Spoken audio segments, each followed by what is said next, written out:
Excellencies, distinguished delegates, ladies and gentlemen, good afternoon. We are pleased to meet you again this afternoon on the second day of our preparatory meetings towards CSP8. Before we start with the agenda for today, I would want to remind delegates of a few housekeeping rules which are very important for these meetings to go smoothly. As I indicated yesterday, we've got interpretation that is available to all delegates, and both for those who are in this room and those who are joining us remotely.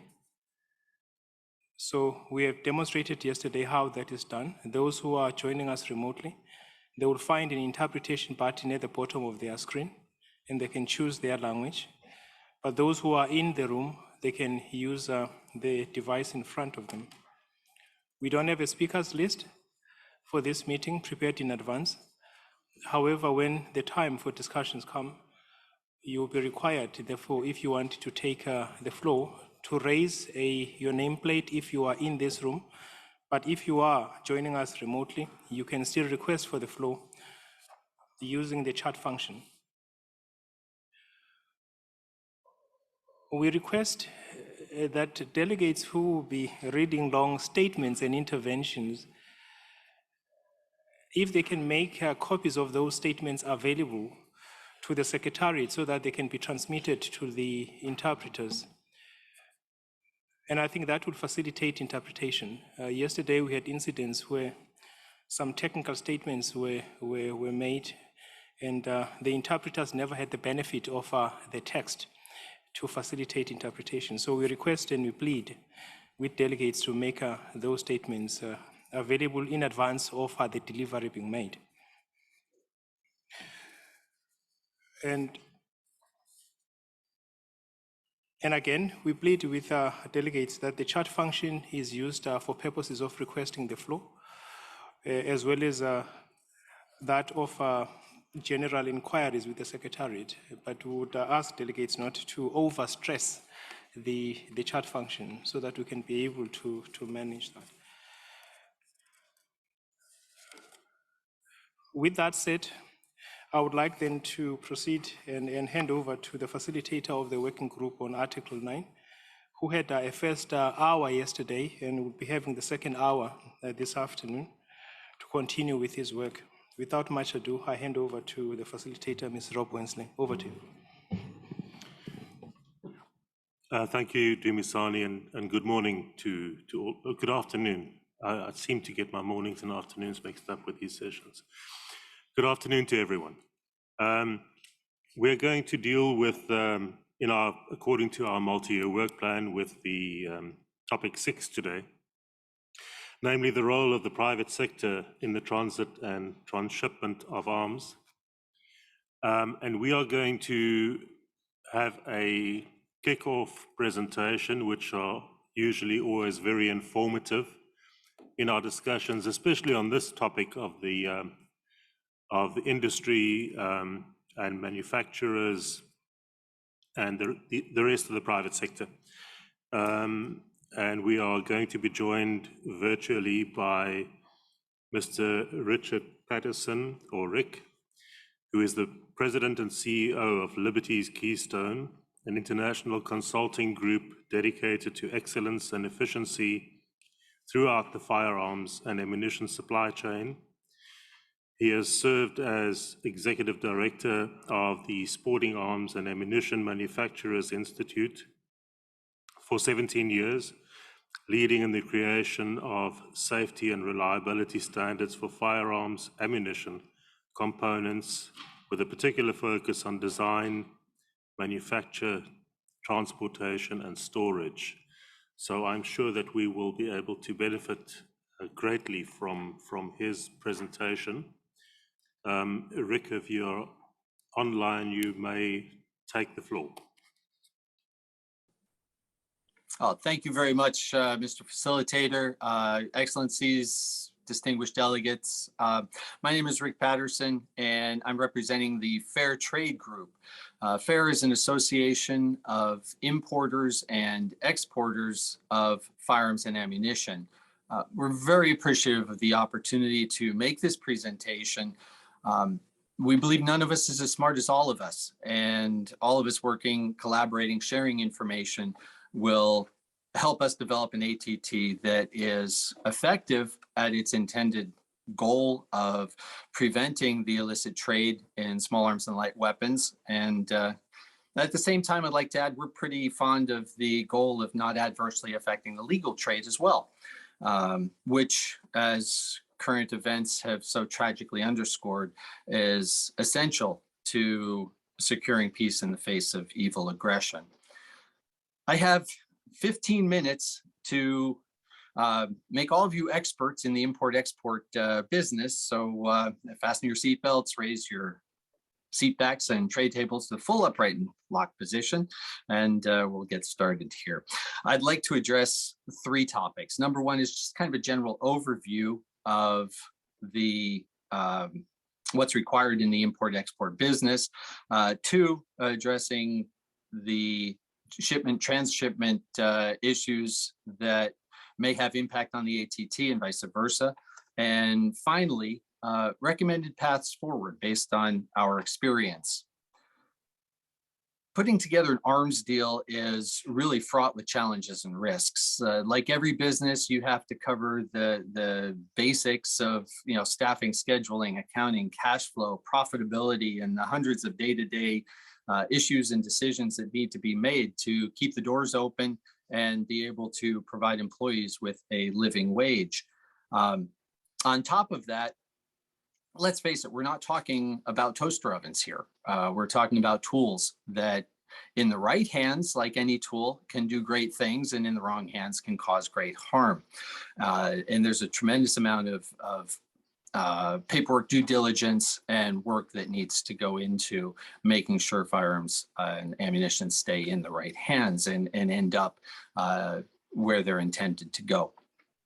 On top of that, you've also got a trade that is relatively small, very competitive, and pretty thin margins. So any errors, any time delays, and worse, confiscated products are extremely costly and can jeopardize the business. In addition, because of the nature of the products, you're looking not just at fines for violations of regulations, but loss of license, loss of the business, and even prison time. And too often, some of those challenges and some of those errors are really through no fault of the importer-exporter. But that all goes with part of the business.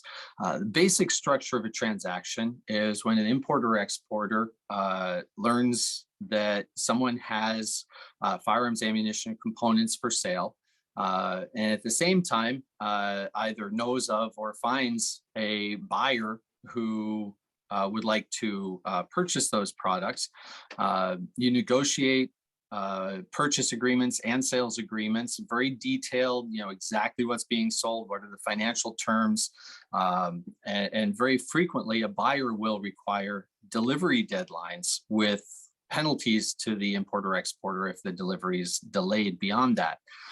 Once those contracts are in place, then you need to obtain all of the import-export licenses that amounts to an incredible amount of detailed paperwork, a lot of due diligence, making sure that everybody in the supply chain, everybody in the governments involved are aware of what's happening, what's the details of that transfer. At the same time, the importer-exporter also has to arrange the shipping. So there's negotiations with the carriers, making sure that you can physically move the products from point A to point B as approved by the permits. And very often an importer-exporter will hire a freight forwarder to work on their behalf to take care of this extensive paperwork and shipping coordination. Because of the detailed and extensive nature of the government applications, This can lead to sometimes confusing and even contradictory information and differences between countries. For example, one country may require marking of multiple parts, while another country only looks at the single part, the frame or receiver. Many transfers involve used firearms, and serial numbers of different parts on any one particular firearm don't necessarily match. So you've got a government inspector who's trying to figure out, does this all match up? And they may not be familiar with firearms. You know, they're looking at a particular firearm and says, okay, this piece of paper says it should be serial number XYZ, but I'm seeing serial number 123 here. I'm seeing serial number ABC here. And all of that time delay while an inspector sorts out, you know, to make sure that everything is on the up and up, can create confusion and delays in the transfer. Delays in any sort of transfer, any sort of deal is a double whammy to the import-export community, because not only are you facing the possibility of penalties under contract with the buyer, but you're also paying very, very high storage fees at the port while the government inspectors are sorting out the shipment to make sure everything is matches the paperwork and is totally lawful. Another aspect that is important to the movement of firearms and ammunition, and particularly ammunition, is the proper and legal packaging and labeling of that material. Ammunition qualifies as a hazardous material, and the UN has created detailed and extensive model regulations to categorize the products being shipped and how they should be shipped to ensure safety. These model regulations are established by consensus and cooperation between UN member states, and that cooperation is frankly excellent as a result. The first step is to categorize what that material is as far as its hazards and the risk category of the product. That's a combination of both the inherent properties of the product itself as well as mitigating factors of the packaging surrounding that product. These testing requirements are very detailed, very specific, and once categorized, dictate how the package has to be labeled and various other shipping requirements for products that fit in that hazard class. All of this is contained in the hundreds of pages of the book UN Recommendations on the Transport of Dangerous Goods Model Regulations, commonly called the Orange Book. Further, there's thousands of pages in the Global Harmonization System Purple Book, which describes physical health and environmental hazards of chemicals, with the goal of harmonizing hazard communication in the labeling and the safety data sheets, which tells an emergency responder how to best handle that material in the event of different accidents. You may all notice driving down the road, you may see a truck and there's a diamond with a pictogram, maybe a number inside. That's a hazardous material, and that clearly communicates to an emergency responder what they're dealing with, and that tells them how they need to best handle that to minimize harm. Within the categorization, there's 9 different categories of hazardous materials. Ammunition falls under category 1, which is explosives. Those are further broken down in subsections. 1.1 would typically be, for example, your blasting caps, depending on their packaging, but certainly medium and large caliber military weapons with energetic projectiles. 1.1 is something that, yeah, it's very likely to potentially go boom, and it's going to go boom very, very loud. Small arms ammunition with inert projectiles is generally 1.4, which is a minor hazard, and it's further subset of 1.4S. So there's very little risk, but it is still potentially an issue. When I was with Sammy, I put together a video, which is still available on YouTube, Sporting Ammunition in the Firefighter, which shows we used 500,000 rounds of ammunition. We burned it, we dropped it, we shot it, we crushed it under the treads of bulldozers, to show what happens. And it's relatively safe to handle. And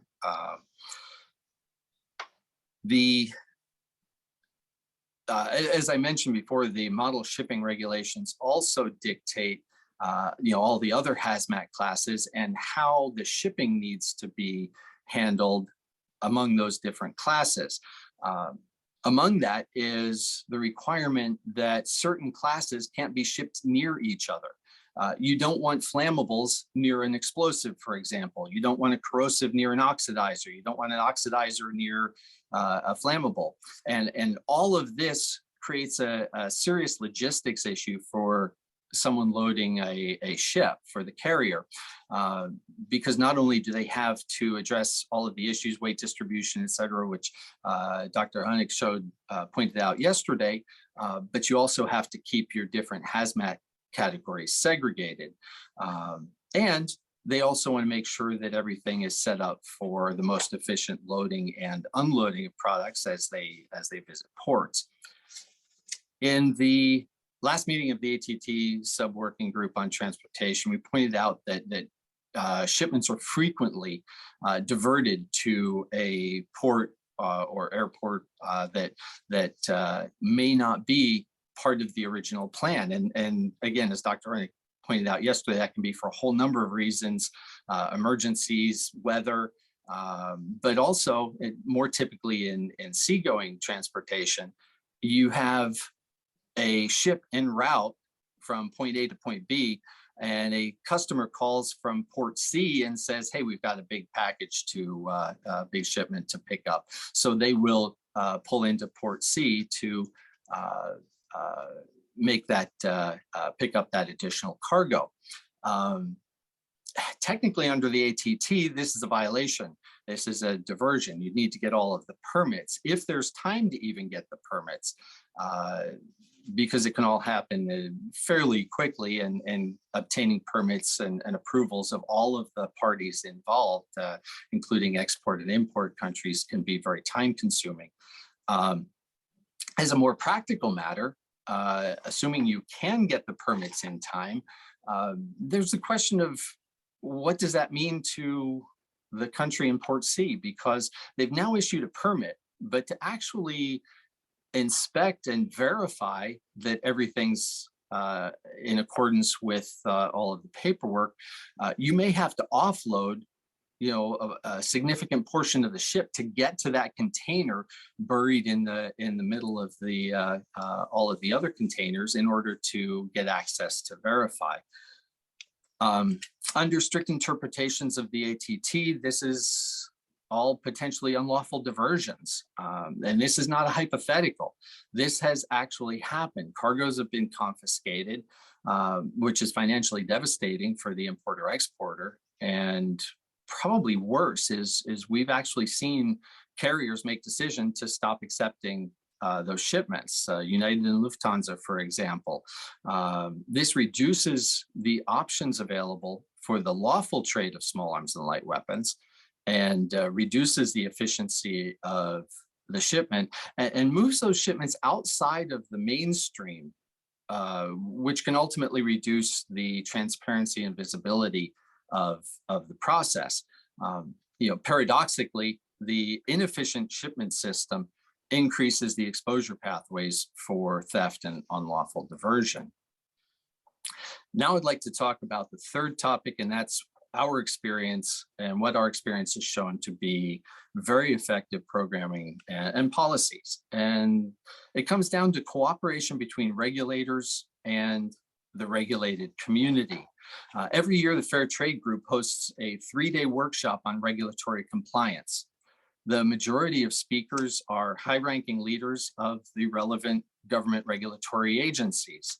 Also speakers from the legal community that specialize in import-export law and compliance. And the outcomes from those are significant in several ways.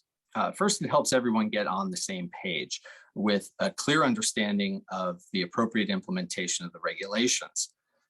This is obviously important to the business and making sure that they get all of the paperwork right. But it's also important for the government as well. Large organizations, and governments included, it's very common for different regional offices, different ports, different border checkpoints to have different interpretations of the implementation of the regulations. And these differences create confusion that wastes time and resources to sort through. When the importer exporter has all the paperwork filled out the way they were instructed, but another region decides, yeah, that's not totally appropriate, and maybe there's more information, different information, then everyone, including the government regulators, spend time sorting out the issue. Obviously, that's a detriment to the industry, to the business, but it's also a detriment to the government official who now that time it could have been spent stopping and investigating the illicit trade. In the worst cases, of course, these different interpretations within a given country can result in confiscation of cargo or delays that extend beyond the delivery contract, resulting in those penalties. And both of those can keep the shipment from reaching the intended end user in the long run. The second benefit to a cooperative environment and the open communication is reduction in clerical errors. No one wants clerical errors. Correction takes time and resources by the company, fines levied against the company. Heck, you could even be looking at prison time because of the nature of the product. But this also hurts regulators and law enforcement by, again, taking time away from investigations into the illicit trade. Government workers all over the world are overworked, and to the extent we can minimize the time that they have to spend on a lawful transfer, so they can focus on questionable transfers. Everyone benefits from better education and clearer understanding of the detailed compliance with regulations. I will say this: while the members of the Fair Trade Group clearly understand our responsibility for regulatory compliance, we also believe regulators and law enforcement have a related responsibility to make the regulations as clear, simple, and easily understood as possible. And finally, a significant benefit of the open communications afforded by these conferences is personal contacts between people in the business and people in the regulatory field, regulatory and law enforcement fields. When you have that open and cooperative relationship, answering a question, solving a problem is a simple phone call. In the absence of that cooperative environment, companies will be suspicious of the consequences of raising a possible alarm for fear of being targeted by heavy-handed enforcement. So in conclusion, members of the import-export community are aware their business is extraordinarily complex, and we're not dealing with, again, toaster ovens. There are dozens of variables in every transaction and risks common to all business sectors, but due to the nature of the products, there are countless minutiae of details that need to be addressed. And frankly, we're proud to get critical tools into the hands of those who stand in the way of and fight tyranny and evil aggression. Our goal is smooth, efficient, and error-free transactions to get that done. And our experience has shown that time and again, while a zero tolerance, prescriptive, and heavy-handed approach makes a great political soundbite, in reality, it's a cooperative relationship with regulators and law enforcement that's the best policy to fight crime and illicit diversion. We want to do the right thing, and we want to make sure our products reach the intended recipient. I'd like to thank you again for this opportunity to share our experience and perspectives as we all work together for a more peaceful world and successful arms trade treaty. Thank you very much. Thank you. Thank you very much, Rick. I think the discussion would go beyond simply transit and transshipment to the wider impact of the role of industry, and it's always very good to interact with the private sector on this particular issue, because many of us in this particular conference room and those other government officials online work within their government regulatory systems. There's some issues that you raised that are very important about, amongst others, clerical errors or delays. I'm faced with that kind of thing in my job, where fingers are being pointed at me in certain delays, but our regulatory systems on the transfer of conventional arms is an interdepartmental governmental process that can take a very long time, and it's not as simple as it always sounds. That an application for in our case a permit, which is widely known as a license, is delayed. The blame is being put on our door. I just also want to touch on one other aspect. You know, in Africa, from time to time, South African controlled items are discovered or found that have been diverted or left behind or whatever. Now, it's never the government's intention, any of our government's intention, to willfully breach international agreements to ensure the responsible trade of arms. And in fact, a country like mine, South Africa, which is a relatively small manufacturer of conventional arms, our interests are to ensure that our industry is also protected, small as it might be.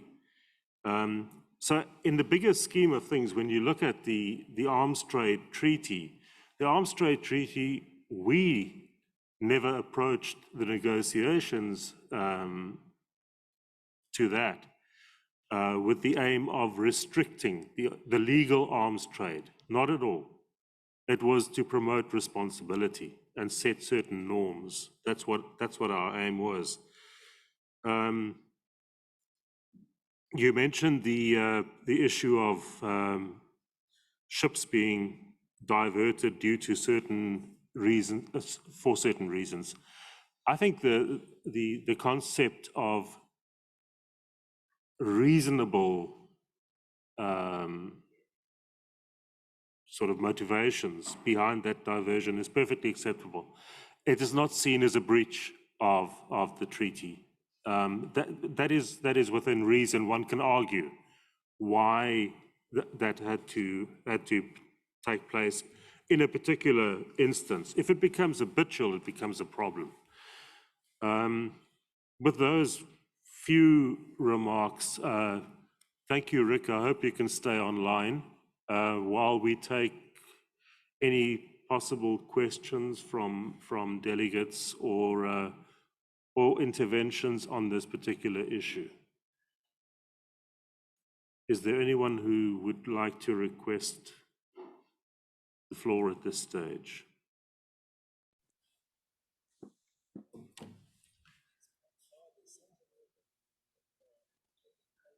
There is someone at the back there. Is that Cameroon? Oui, c'est le Cameroun. You have the floor. Merci de me passer la parole. Je remercie également Monsieur Patterson pour son exposé qui nous démontre suffisamment que le secteur privé a un rôle important à jouer en ce qui concerne les questions de transit et de transbordement. J'ai une question. Tout à l'heure, dans l'exposé, on a parlé des cas de détournement qu'on pourrait qualifier d'ordinaires, dus à des questions d'urgence ou de météo. Lorsqu'on vit des situations comme celle-là, quelles sont les mesures qui pourraient être prises en ce qui concerne effectivement le secteur privé? Quelles sont les mesures qui pourraient être prises pour qu'un cas de détournement qui pourrait être qualifié d'ordinaire ne se transforme pas en cas de situation de détournement illicite qui empêcherait que les cargaisons commandées ne parviennent à leur destination indiquée. Merci.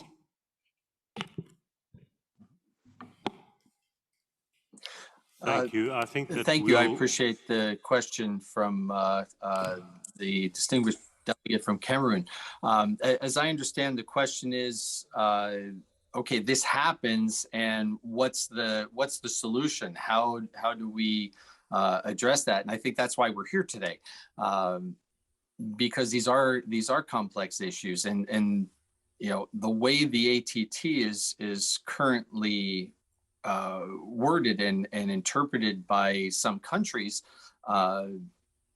there is no such thing as an normal course of business diversion. Any diversion is a violation. That's why, you know, a particular country fined airlines that made a landing in their country that wasn't originally planned.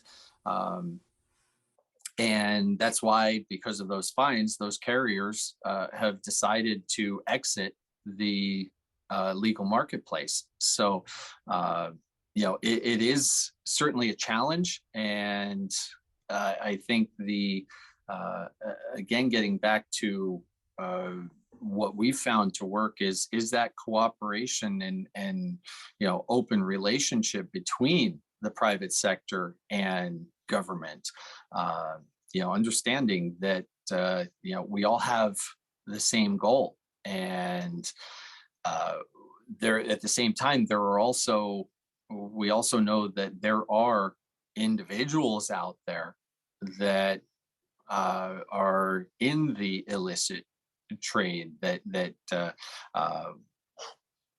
so that cooperation is I think the secret to coming up with the best solution, and that communication, which is what we're doing now. So I don't know that I have any specific, hey, if we did this wording or, you know, this solution. I think that's the purpose of this discussion. You know, from our perspective, this is what we're seeing as an unintended consequence. There are some, you know, negatives that are counterproductive to the goals of the ATT that may come out of that. So, you know, how can we work together to come up with a solution that addresses that problem, but also gives the countries, the member states, a comfort level that arms transfers are going from point A to point B as intended, and that the ultimate recipient of those products is the person who should be receiving them.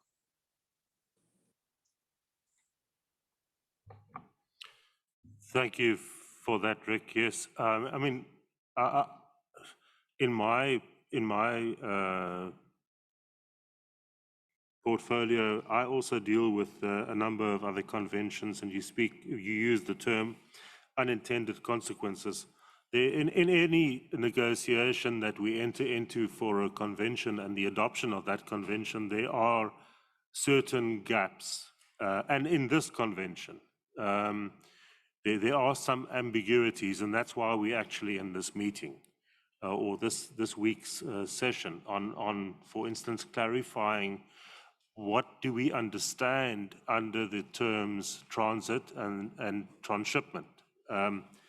And it goes for those of us who deal with the anti-personnel mine ban treaty. You are entitled to retain a minimum number of anti-personnel mines if you're a state party for training and development purposes. Now, it's up in the air as to what the minimum number is or would be, and for how long. And there's certainly questions from year to year on certain states parties, including my own, that don't actually use any mines in a given year for development and training purposes. So there are, as I said, in every convention there is an anomaly that we need to address. I want to thank you also, Rick, for mentioning about the interaction from private sector and government. Again, that is very important. Is there anyone else who would like to intervene on this particular issue? South Africa, you have the floor, sir.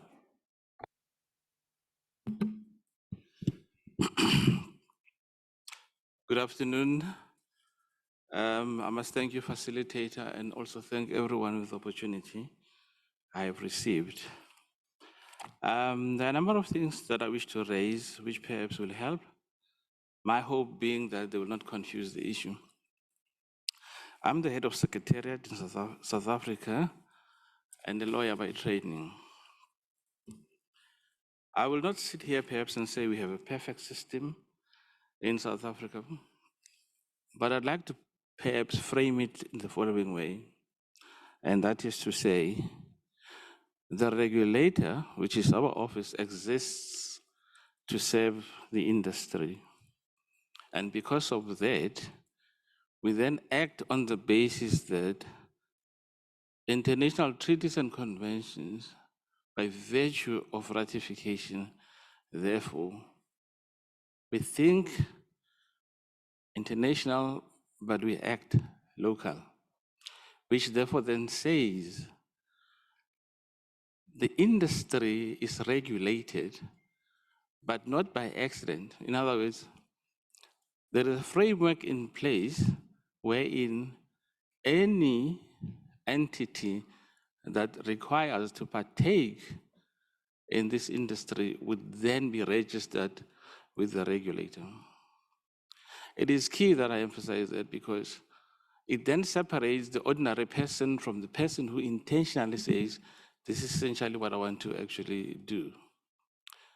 So I'm not saying the regulator is actually the center of the universe, but I'm saying there are systems in place that the regulator has and tools that then ensure that industry is one, well-versed with what is required, and two, also knows what to do in order not to be either falling foul of the regulations and other aspects that are prescribed.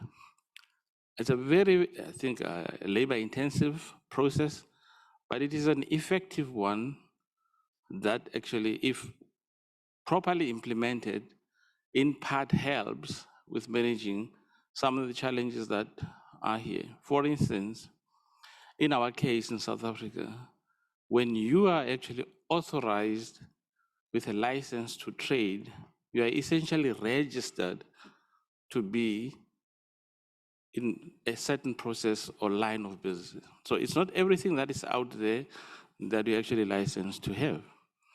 That prevents, in part, clerical errors, misstatements of products or identification thereof.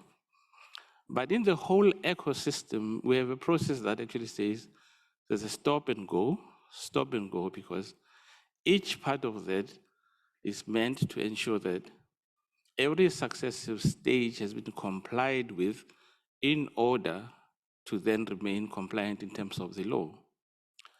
So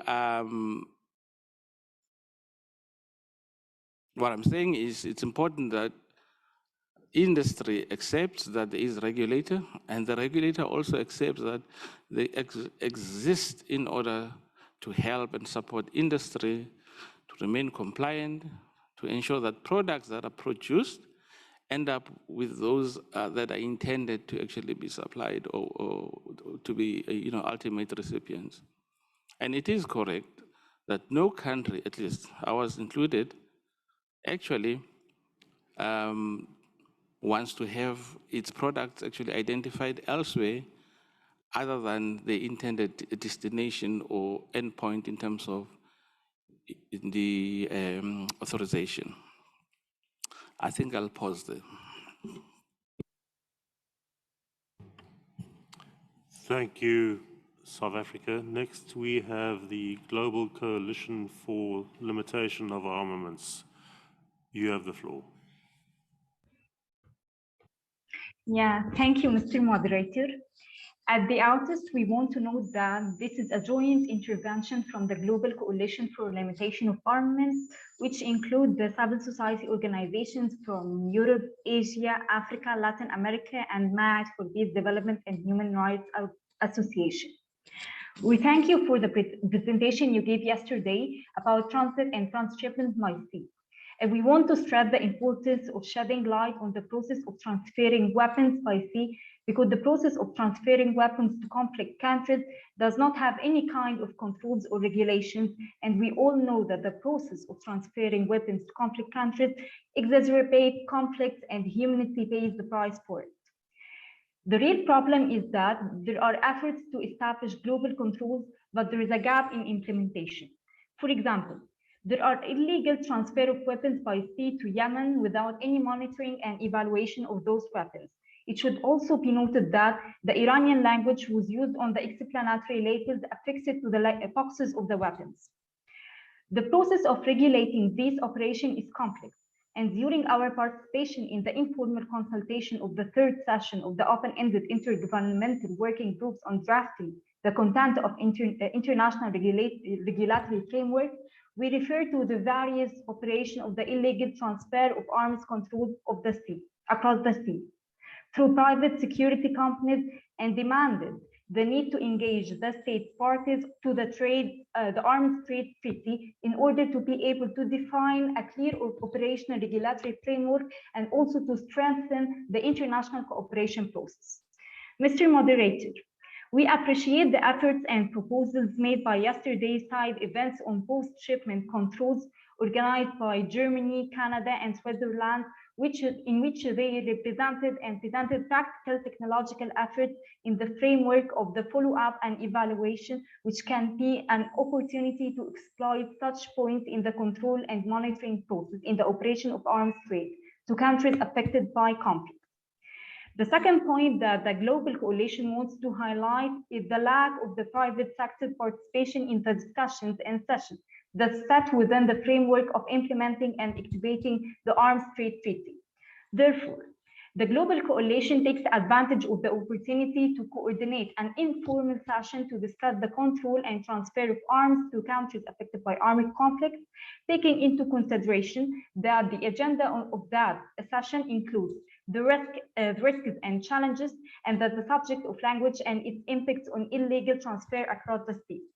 The Global Coalition for Limitation of Armaments across all affiliated organizations from Africa, Europe, Asia, and Latin America can organize sessions and informal discussion with private sector companies for discussion. And this is to promote the objectives of Arms Trade Treaty. And thank you, Mr. Moderator, for giving us the floor.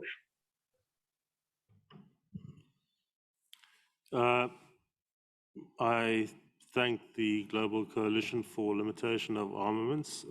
The last point that you made about the interaction of from private sector, that's why our sessions are structured this way, is that that it's not a purely state-driven process.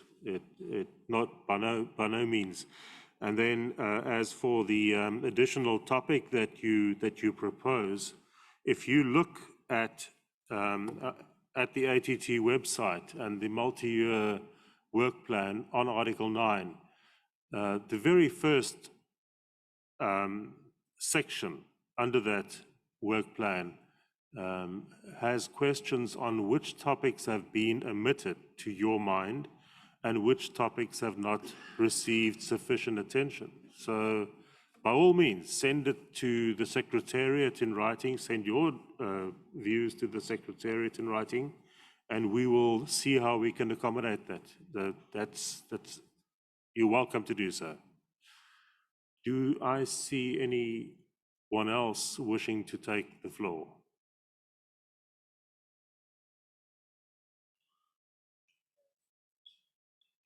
That does not seem to be the case either virtually or in the room, which means you will have about a 10-minute coffee break before the next session. And with that, I will adjourn this session. Thank you very much for your participation, and also to Rick in the US. Rick, by the way, what time is it on your side? It's 7:50 in the morning. Not too bad. Yeah, it's not too bad. Fortunately, it wasn't a morning meeting in Geneva. Thank you as well for joining us, Rick. Thank you. I really appreciate it. This session is adjourned.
I call the meeting to order, please.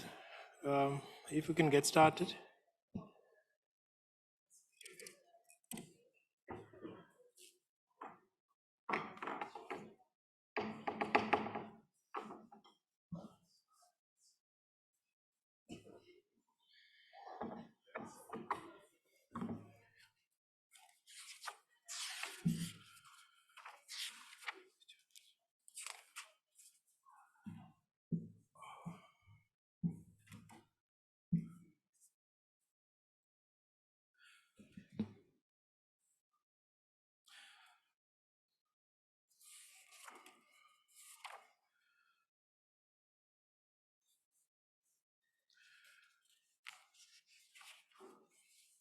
Distinguished delegates, ladies and gentlemen,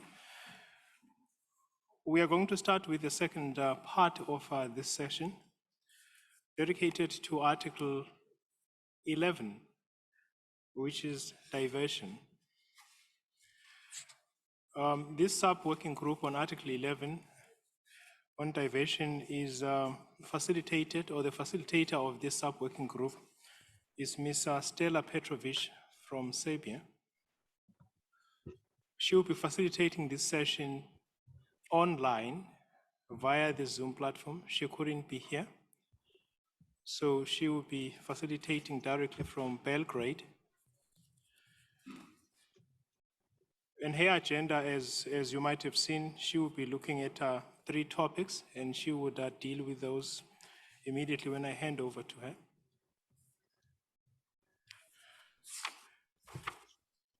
And I would like to test whether, Stella, are you online? Can you hear me? Yes, I am. All right. Good afternoon, Dumisani. Good afternoon to all. Thank you so much, Stella. I hand over to you then.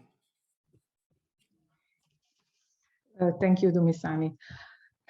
As we are hearing well, I'm going to start to facilitate today's session on Article 11 diversion. At the very beginning, I would like to thank to all delegates who are participating in person. Unfortunately, this session, I was unable to facilitate this session in person, but I think that we wouldn't have any technical problems for this facilitation. Also, I would like to thank to all delegates and all other participants who are participating remotely. As the facilitator of the Vegeti sub-working group of Article 11 diversion, I'm going to present in short our plan of work for today's agenda. I think we have very interesting agenda for today, and I hope it will be full of interventions from your side. As you know, our first preparatory meeting in February considered the role of transit and transshipment states in preventing of diversion. Today's session will, in accordance to multi-year working plan, will explore the last phase of transfer chain.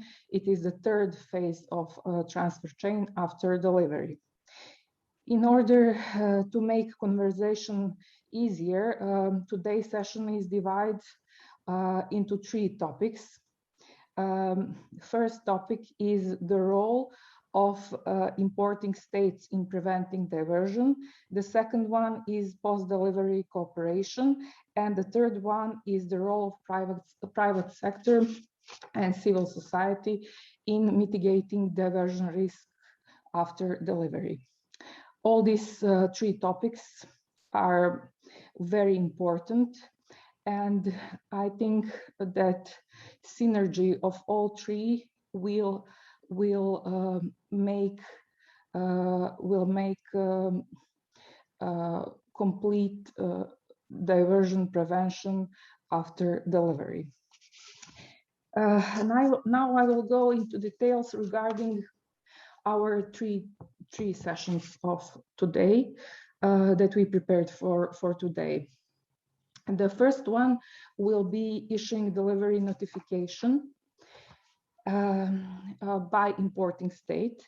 And this is a very important moment where importing state and his different kind of authorities may deliver customs service importation delivery note, as well as delivery verification certificate.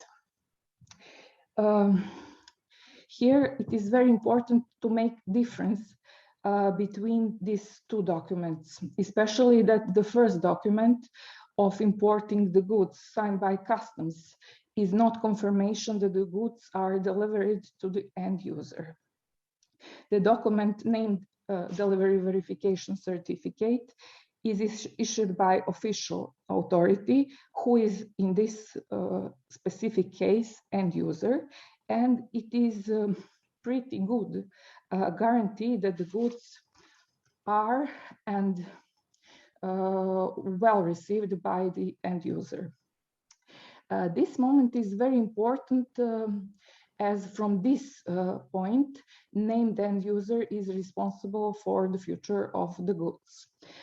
Also, having in mind this specific moment of the responsibility of this importing end user, maybe it should be considered gradual introduction of this document as one of the mandatory documents for every single for every single export or import in this case. Having in mind its form, which is very similar with end user certificate form, according to the data included, and it is issued by the same authority, which is already issued the EUC. This will make international export, in this case, much secure, and the responsibility will be easier to establish. Then, regarding the first session, we have to mention that maintaining records and registering it for conventional arms entering into their national territory, as well as the secure transfer of these authorized end users, are very important, but also sharing this information may be of the great importance for post-delivery verification.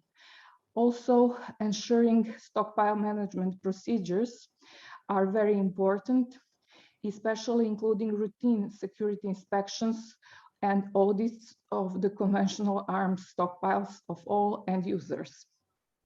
Here, we also have one question which is raised from this, which can be connected with post-delivery cooperation.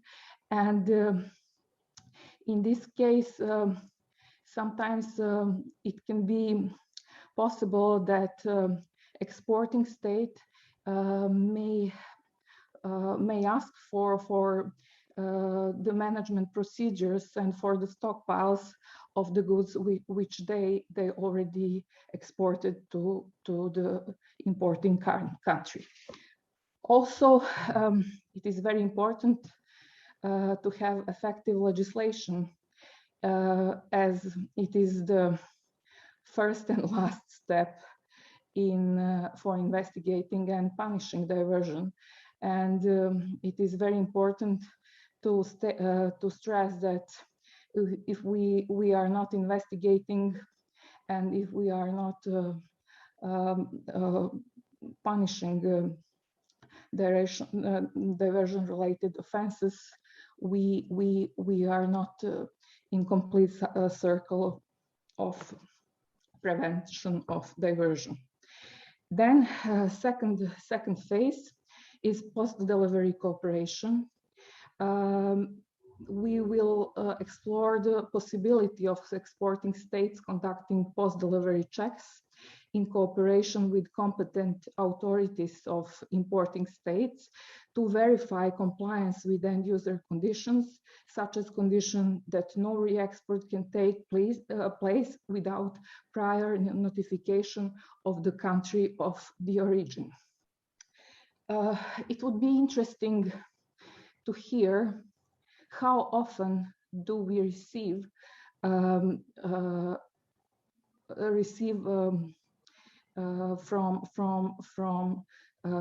end user, how often we receive questions from the end user. Are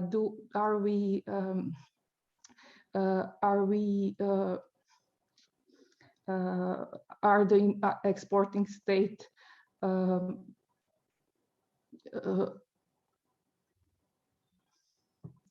sorry. Then we have big challenges regarding the post-delivery cooperation. At the first hand, it is the end user open for cooperation? And the second thing is that sometimes post-delivery inspections are very expensive, and not all the countries have a possibility to do the post-delivery cooperation inspection. As we already have, unfortunately, only few countries who are doing post-delivery inspection from time to time. It will be, I think, very interesting to hear their experience regarding their inspection and especially cooperation and openness of the importing country to cooperate with them. Also, we should see what are the options for strengthening this cooperation, and is there a more space for strengthening this cooperation between exporters and importers. Also, at the end, we are going to explore a third session. It is the role of private sector and civil society in mitigating diversion risk of post-delivery. This session and this role is very important because only with the cooperation of official authorities, private sector, and civil society, we are able to mitigate diversion in a post-delivery phase fully. I hope that we are going to hear some very interesting intervention here from the civil society and the private sector, as this topic can be very interesting, and they are very involved in this part of transfer chain. Having in mind a limited time for discussion, I suggest that the delegates who wish to intervene may comment all three topics altogether, or only one or three, regardless the order of the topics that is already mentioned. I suggest to start with interventions. The floor is yours, and anybody would like to have intervention.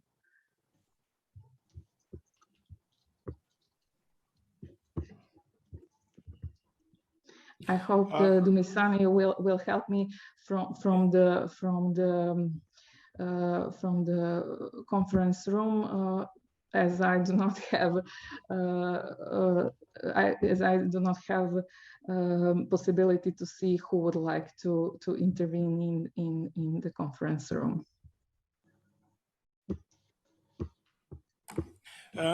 Thank you, Stella, for the introduction, and I I will help you with the request Thank you.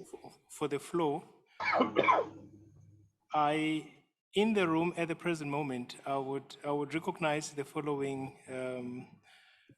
speakers or request for the floor. Switzerland will be followed by Ireland, and after Ireland, we'll have El Salvador. El Salvador. All right, Switzerland, please. Thank you. Madam Facilitator, let me first express Switzerland's gratitude for your much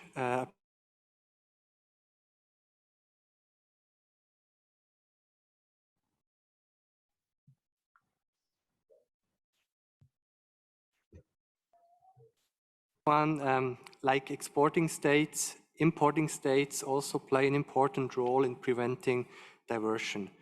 Imports of arms should therefore also be assessed for possible diversion risk.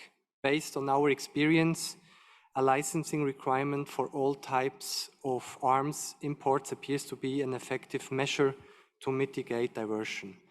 Therefore, an import license is mandatory in Switzerland. Our country grants import of arms if it is not contrary to international law or national interests.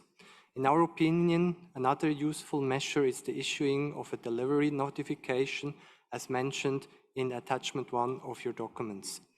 With this notification, the final recipient certifies that he has received the arms. Switzerland also requests such a notification for certain exports. Regarding the second topic, Switzerland considers post-delivery cooperation or post-shipment verification, as we call it, an important measure to mitigate the risk of diversion. The decision by Switzerland to introduce and implement post-shipment verification was triggered by 3 cases of unauthorized re-exports in the past. Since 2012, Switzerland has carried out over 45 post-shipment verifications in 32 countries on 5 continents. Since its introduction almost 10 years ago, most carried out post-shipment verification have been successful.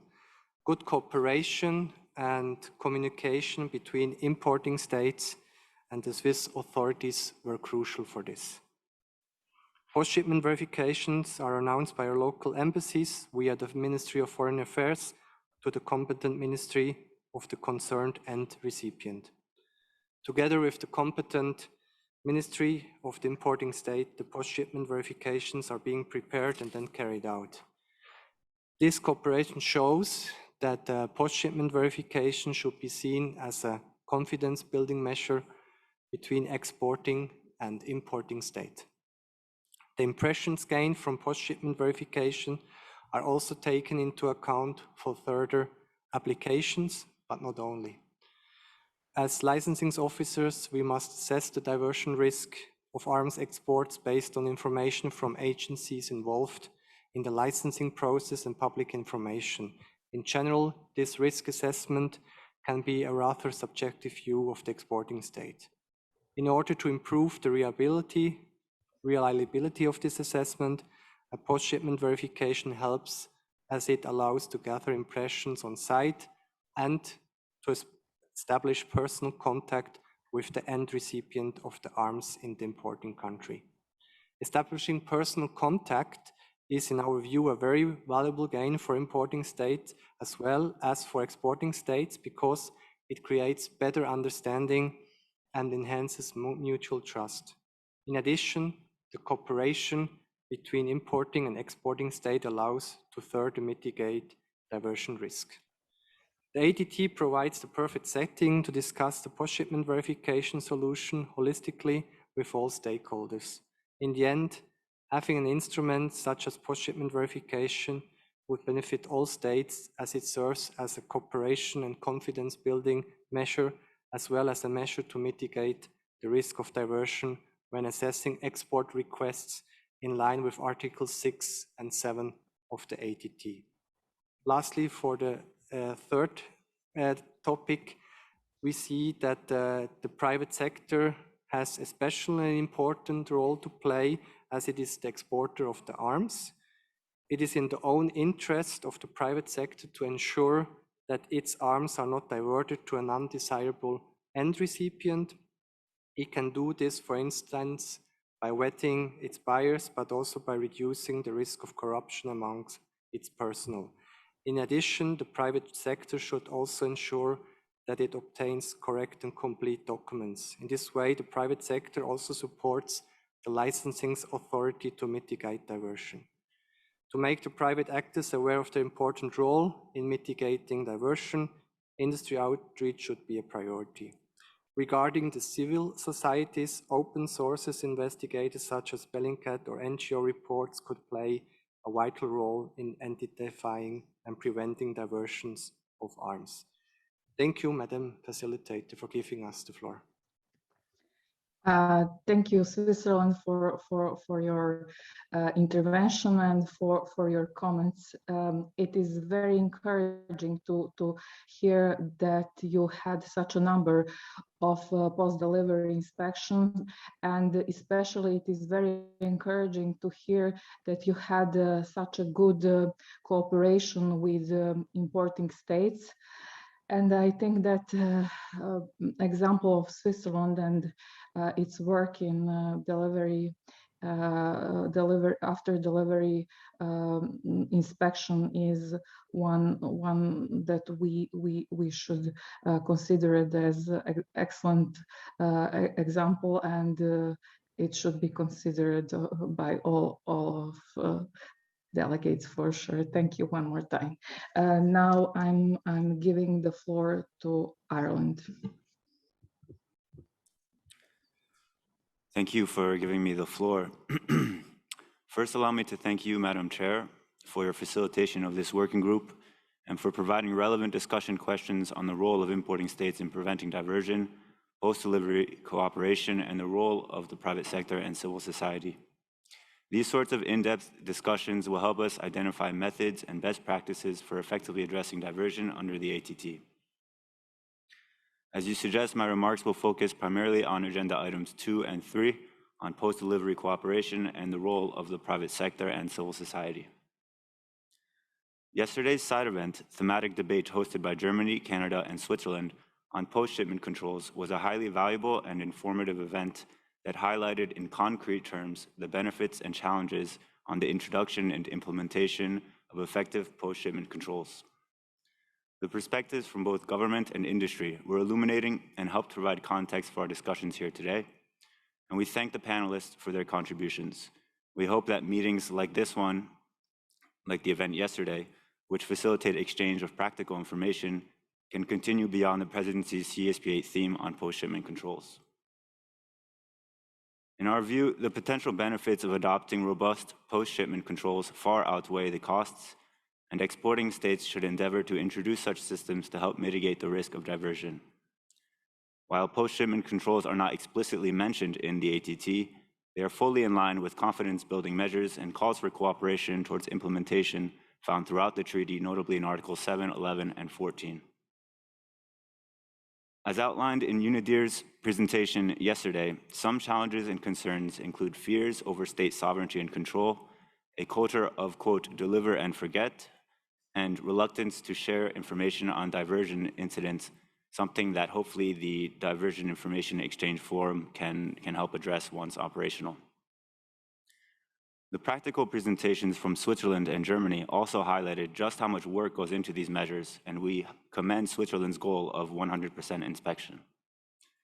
Despite some of these challenges, these measures go a long way in building the necessary confidence and channels of communication between importing and exporting states by helping importing states with record keeping and compliance with assurances, facilitating information sharing within the importing state, and ultimately promoting international assistance and cooperation to prevent diversion.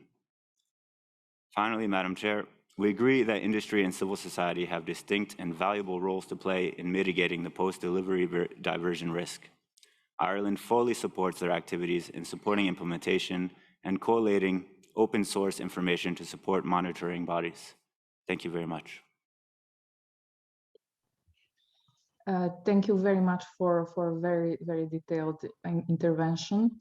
Now I'm going to give the floor to El Salvador. Please.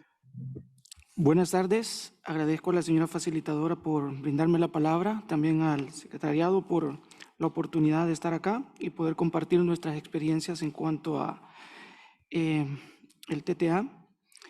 En este tema específicamente, nosotros somos un país completamente importadores de armas y para ello pues hemos establecido en nuestro proceso incluir dentro de los contratos de compra de armas tanto de las fuerzas de defensa como las de seguridad, así como las de empresa privada, que se incluya como parte esencial del contrato la verificación final.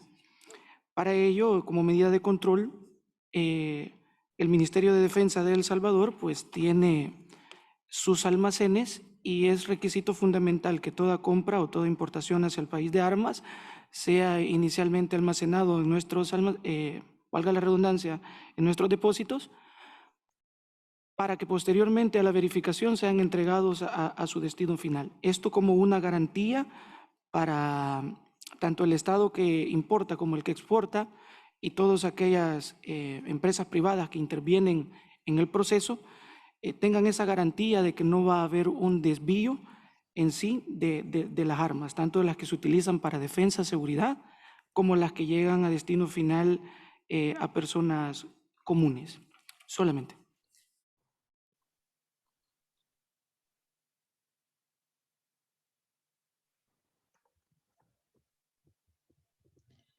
Thank you, El Salvador, for your comments and for your intervention. Anyone else would like to have the floor? Stella, if I can just read Yes, you please. the next three. I have Norway, Control Arms, Cameroon, and Mexico, in that order.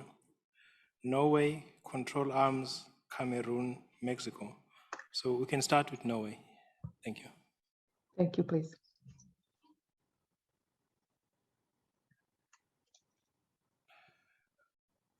My apologies. I think I did not. Yes, if you can introduce yourself, madam. I Romania. mistake. Sorry, Romania. Romania. Yes, we have the floor, please. Thank you. Thank you, Madam Facilitator, for giving me the floor. And thank you for your excellent work carried out so far on the implementation of Article 11 referring to diversion. Allow me to briefly share the Romanian export control regime on imports and the diversion mitigation measures applied by the Authority for Export Controls. Basically, our export controls regime provides symmetric control on exports and on imports of military goods. In this regard, every import of military items is licensed by the National Authority for Export Controls. An import license application has as support documentation a declaration of the end user and end use of goods signed by the end user. By exporter's request, the Romanian applicant must request the national authority to issue an international import certificate or to certify an equivalent document. The Romanian applicant must inform the national authority of the end-use and user assurances provided in advance to the exporter, and if the case, these documents must be presented in original copy. The import license applicant must notify the authority all persons which, to the best of its knowledge, are involved in the respective import. In the case of imports of military goods carried out through foreign partners registered in states which ensure the anonymity of shareholders, the import can be performed only if the foreign partner is represented in Romania by a person duly registered with the national authority. All imports are carried out only through designated customs offices set out in the licenses issued by the national authority. These customs offices are authorized by the National Customs Authority. After the import has been finalized, but no later than 2 months, the Romanian importer, further to the foreign partner's request, must ask the national authority to issue a delivery verification certificate or to certify an equivalent document. If the exporter or the foreign partner requests additional proof that the import has been completed, the National Customs Authority will issue such confirmation. An important aspect that I want to emphasize is that the transport of certain types of conventional arms on the territory of Romania, related to imports in this case, but related to all operations with military goods, are carried out under the Romanian Gendarmerie escort. If an importer wants to change the end user or the end use of the imported military goods, it is obliged by law to request the approval of national authority. By law, all permanent imports are subject to regular reports every 6 months to the authority on a dedicated template.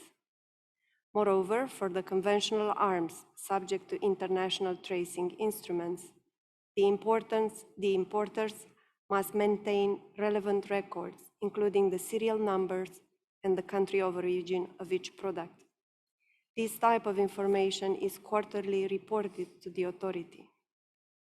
Failure to comply with all these requests is subject to sanctions under the law. Thank you, Madam Facilitator. Thank you, Romania, for your very detailed comments regarding your expertise. Now, I'm not sure, do we have Norway for intervention or not? No, I've mistakenly called Romania Norway. My apologies. I think the next in line is Control Arms, followed by Cameroon. Thank you. Please.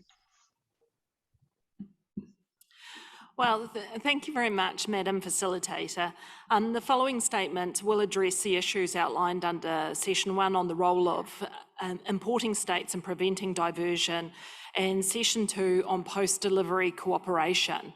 Control Arms will make a second statement on the role of the private sector and civil society, and that will be delivered by a representative who's going to deliver that online. We entirely agree with you, Madam Facilitator, that it is indeed a very interesting agenda that you've put together for today. Control Arms welcomes that attention is being paid to the role of importing states in preventing the diversion of conventional weapons.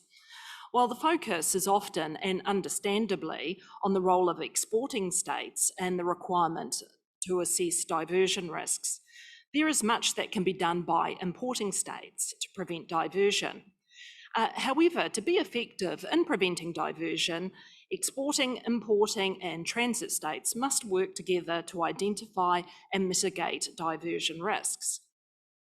On import documentation, delivery notifications from the importing state and delivery verification certificates are not merely an administrative exercise, but an essential part of the process of ensuring that weapons have reached their intended legitimate end user. Such documentation must be issued without delay upon importation of an arms shipment. In addition to registering and maintaining records of imported conventional weapons, Control Arms urges states to mark all weapons, and in particular small arms and light weapons entering their territory. Together, these measures should assist the successful tracing of diverted weapons. Concerning stockpile management, prior to the acquisition of new supplies of weapons, importing states must objectively assess whether they have the resources, personnel, and facilities to ensure that weapons are safely and securely stored. Control Arms also strongly supports new for old programs, in which aged stockpiles of weapons are destroyed in parallel with the purchase of new weapons. Such programs can assist in preventing the undesirable re-export of old weapons. The current situation in Ukraine raises concerns in this regard, With large quantities of arms and ammunition being transferred into the conflict, states authorising these transfers should consider what will happen to these weapons when the conflict has abated. Experience from past conflicts highlights the serious risk of diversion of weapons into neighbouring states, fuelling instability and crime. Control Arms welcomes the discussion on post-delivery cooperation. In this regard, post-delivery verification initiatives should be carried out with the full cooperation of the importing state and on the basis of a no re-export undertaking. The willingness of an importing state to cooperate on post-shipment verification should be established before an arms transfer is authorised. So thank you very much again, Madam Facilitator, and we wish you all the best. Thank you very much for very valuable comments and your whole intervention. Now I'm giving the floor to delegation of Cameroon. Merci de me passer la parole. Je félicite Madame Petrovich pour la coordination harmonieuse de ce sous-groupe de travail. Merci de me donner la possibilité de faire un commentaire général sur l'ensemble des thématiques du jour. Sur le point précis de l'article 11, je voudrais dire que mon pays, le Cameroun, est très attaché à la lutte contre les détournements d'armes. En tant que pays essentiellement importateur, au Cameroun, des autorisations d'importation sont délivrées par la présidence de la République en ce qui concerne les matériels de guerre et par le ministre de l'administration territoriale pour les armes dites de défense. La présidence autorise le ministère de la Défense, les responsables chargés des services de défense et de sécurité rattachés à la présidence, à délivrer le certificat de destination finale et de non-réexportation. Comme mesure de confiance appliquée au Cameroun, l'on note que la cession ou la transmission d'armes acquises pour les forces de défense, de sécurité et les corps paramilitaires nécessite l'accord écrit préalable du gouvernement de l'État fournisseur. Ceci est bien noté dans notre loi nationale portant régime général des armes et munitions. Chaque administration concernée tient un fichier numérique actualisé des armes et munitions et, le cas échéant, des autorisations en vigueur relevant de sa compétence. Il existe au Cameroun un contrôle des armureries qui est fait de manière régulière. Également, les surplus d'armes sont détruits suivant une procédure bien précise. En cas d'infraction sur le plan national, des enquêtes sont menées et des décisions de justice sont généralement prises et rendues publiques. Toutes ces actions nécessitent une bonne coordination qui va en s'améliorant au jour le jour. Pour ce qui est de la coopération après la livraison, c'est une question qui est essentielle et qui devrait être bien définie au cours des différentes discussions que nous avons dans nos rencontres en ce qui concerne le traité sur le commerce des armes. Merci.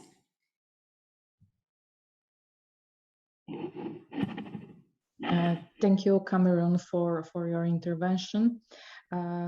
Dumisani, do we have anyone else from the conference room? The next request for the floor are the following. The first one is Mexico, followed by France, Georgia, Argentina. So we can start with Mexico, followed by France.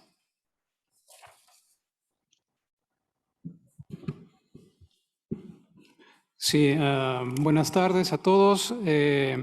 Mi delegación desea reconocer el dedicado esfuerzo de la facilitadora de este subgrupo, señora Stella Petrovic, de Serbia, para conducir los trabajos de este subgrupo hacia discusiones informadas.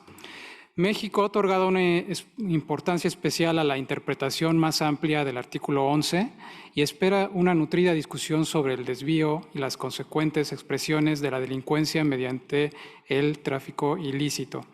En este sentido, México desea destacar que nuestro país instrumenta un sistema centralizado de control y prevención del desvío a través de la Secretaría de la Defensa Nacional.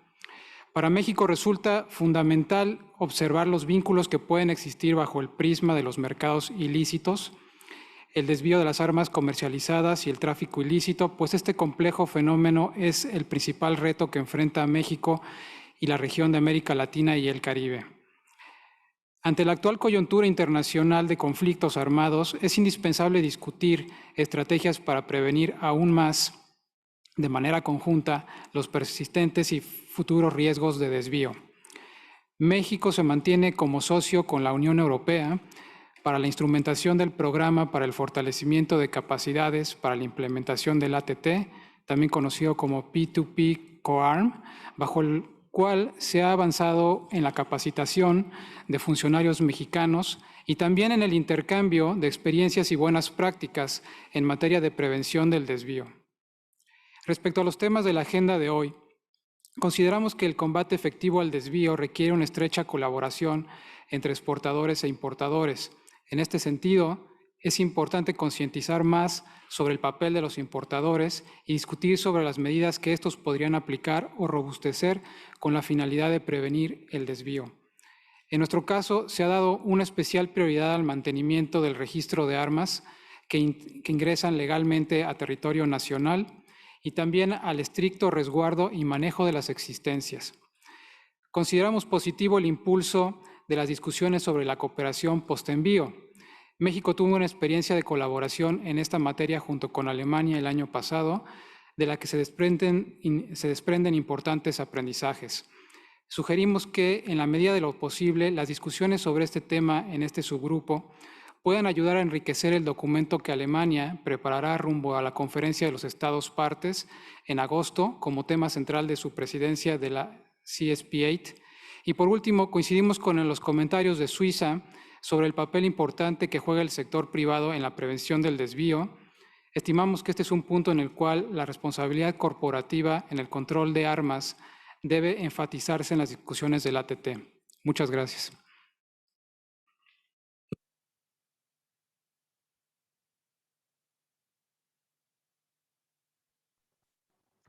Thank you for your intervention. Now, the France will have the floor, please. Je vous remercie, Madame la facilitatrice, et permettez-moi avant tout de vous remercier pour tous les efforts que vous menez dans le cadre de ce groupe de travail. La France met en œuvre plusieurs mesures visant à assurer un contrôle rigoureux des armes qu'elle importe et à prévenir le détournement de ces armes. Ma délégation souhaiterait évoquer ici certaines de ces mesures au titre du partage des bonnes pratiques et afin de contribuer aux travaux menés dans le cadre de ce groupe. Madame la facilitatrice, premièrement, il nous semble important de soumettre les importations à un contrôle rigoureux. En France, l'importation d'armement est interdite. Pour importer du matériel de guerre en France, il est donc nécessaire de demander la délivrance d'une autorisation d'importation de matériel de guerre, accordée par le ministre chargé des douanes, après avis en fonction de leurs attributions respectives, du ministre de la Défense, du ministre de l'Intérieur ou du ministre des Affaires étrangères. La délivrance des autorisations d'importation tient essentiellement compte de critères liés au maintien de la sécurité publique et au respect des mesures de sanctions internationales et européennes. De telles procédures nous semblent permettre de contribuer efficacement au trafic illicite et au détournement. Au contrôle des opérations devrait, selon nous, s'ajouter un contrôle des importateurs. En France, une entreprise qui souhaite importer du matériel de guerre doit détenir une autorisation de fabrication, de commerce et d'intermédiation. Ces autorisations sont délivrées pour une période maximale de 5 ans et sont renouvelables. L'exercice de cette activité est soumis à conditions et s'exerce sous le contrôle de l'État. Deuxièmement, Il nous semble également primordial d'encourager une pleine coopération entre États exportateurs et importateurs. En France, les importateurs peuvent ainsi solliciter la délivrance d'un certificat international d'importation afin de permettre à leurs fournisseurs étrangers d'obtenir de leurs autorités nationales l'autorisation d'exporter ce bien. Ils peuvent également solliciter un certificat de vérification de livraison justifiant de l'arrivée à destination de ce bien. Le certificat international d'importation et le certificat de vérification de livraison sont délivrés par le ministre chargé des douanes. La France peut également compléter et signer les documents d'utilisation finale, utilisateur final, qui lui sont transmis par un État tiers exportateur, selon les modalités et procédures en vigueur dans cet État. Là encore, l'objectif est de veiller à ce que l'opération d'importation s'exerce dans un cadre rigoureux et transparent. Enfin, le rôle des douanes est central. Il est central s'agissant du contrôle des flux et l'interception, le cas échéant, de la marchandise illicitement importée. C'est le cas des douanes françaises, qui exercent un contrôle au point d'entrée du territoire national et qui disposent des moyens et pouvoirs leur permettant de contrôler, d'intercepter et de saisir les matériels de guerre illicitement importés. Je vous remercie.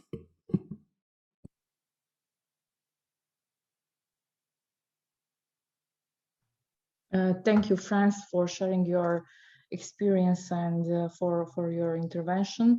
Now I'm giving the floor to Georgia, followed by delegation of Argentina. Please. I want to thank Madam Facilitator for giving me the floor.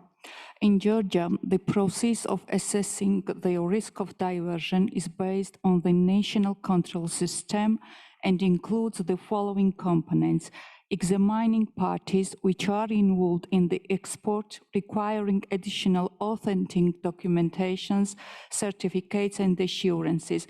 The appropriate measures always are pursuant to Georgia's national law in accordance with the international law. Georgia seeks to prevent the diversion of the transfer of conventional arms covered under Article 2.1. Also cooperates and exchanges information pursuant to our national law. In a case of detecting a diversion of transferred conventional arms covered under Article 2.1, Georgia takes appropriate measures pursuant to its national law in accordance with international law. To address such diversion, taking follow-up measures through investigation and law enforcement, Georgia is obliged to share information to prevent the diversion in an effective manner.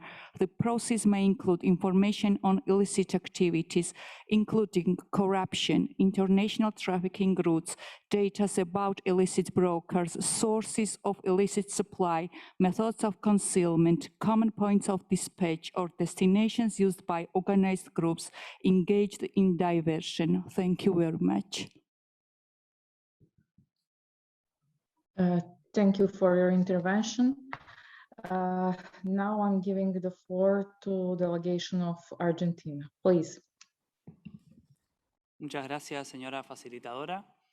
Al ser esta la primera vez que mi delegación hace uso de la palabra durante este subgrupo, permítame agradecer sus esfuerzos y reiterarle el pleno apoyo de mi delegación. Nos referiremos a 3 ejes: el documento de trabajo existente sobre desvío, la conformación del sistema argentino de control post-entrega y el rol de la sociedad civil y el sector privado. Como es de conocimiento de las partes interesadas del ATT, en el año 2020 la Argentina, como presidenta de la 6ª Conferencia de Estados Partes, presentó un documento de trabajo titulado Transparencia e intercambio de información, su rol en la prevención del desvío. En dicho documento, aprobado por consenso en 2021, se hace especial énfasis en la implementación del artículo 11, el cual prevé que las partes importadoras, exportadoras de tránsito y de transbordo intercambian información a fin de mitigar el riesgo de desvío de las transferencias de armas. Asimismo, se alienta la implementación de medidas concretas en caso de detectarse un desvío, incluyendo alertas a los estados de tránsito o transbordo o al estado importador, medidas de seguimiento y aplicación de la ley. Tal información podrá incluir datos sobre actividades ilícitas, incluidas corrupción, rutas de tráfico internacional, intermediarios ilegales, fuentes de suministro ilícito, métodos de ocultación, puntos comunes de envío o destinos utilizados por grupos organizados que se dedican al desvío. En este sentido, el documento concluye que la transparencia y el intercambio de información revisten importancia durante todos los momentos, desde la fabricación hasta la disposición de las armas, pasando por la comercialización. Asimismo, se indica que algunas medidas para mitigar los riesgos de desvío podrían estar relacionadas a consultas entre estados, es decir, importadores, exportadores o los estados de tránsito y transbordo, para verificar la documentación, la legalidad de los usuarios o de los usos finales, instancias y actores involucrados, verificación y comunicación de las operaciones, tanto en el despacho del material como en la recepción. En virtud de ello, creemos importante recordar algunas recomendaciones que se realizan en el documento de trabajo de la Argentina, aprobado en la 7ª Conferencia de Estados Parte, como las siguientes. El inicio de las actividades del foro sobre intercambio de información sobre desvío, en el cual los participantes podrán debatir sobre casos sospechados o efectivos de desvío, discutiendo posibles soluciones y planeando buenas prácticas. Utilizar todas las herramientas disponibles para intercambiar información, incluyendo especialmente la plataforma en la sección de acceso restringido de la web del tratado para establecer canales de comunicación fluidos, rápidos y efectivos. Designar, comunicar y actualizar, según corresponda, los puntos nacionales de contacto a fin de identificar las contrapartes nacionales en casos de consultas e intercambio de información. Realizar consultas e intercambiar información con el objetivo de verificar la autenticidad de la documentación de importación, exportación, tránsito o transbordo en los casos de transacciones internacionales. Realizar consultas e intercambiar información para comprobar la legalidad de los usuarios y usos finales, así como en las instancias involucradas en el tránsito y transbordo. Y realizar, por último, verificaciones de exportaciones e importaciones, en este caso, e intercambiar información para facilitar una detección temprana de desvíos durante las transacciones internacionales. Pasando al segundo punto, con respecto a la prevención del desvío a nivel nacional y el control post-entrega, queríamos señalar que la Argentina mantiene un mecanismo que involucra consulta al Ministerio de Relaciones Exteriores, en base a trámites procesados por 2 agencias u organismos. Por un lado, en lo que hace a armas de fuego y municiones, trámites procedentes de la Agencia Nacional de Materiales Controlados, ANMAC, que requiere autorización previa a la operación de importación, además de un acto de verificación o constatación de salida del material controlado. En lo que hace a armas convencionales, el Ministerio de Defensa también implementa un sistema de autorización previa y un control post-entrega ejercido a través de las agregadurías militares argentinas en el exterior. Finalmente, en cuanto al sector privado y la sociedad civil, nos sumamos a lo dicho por otras delegaciones sobre el rol fundamental que cumplen a la hora de proveer información a los estados sobre posibles casos de desvío. En este sentido, valoramos el aporte que realiza la sociedad civil durante las reuniones del ATT y alentamos a que sigan proveyendo información valiosa a los estados que coadyuve a mitigar los riesgos de desvío.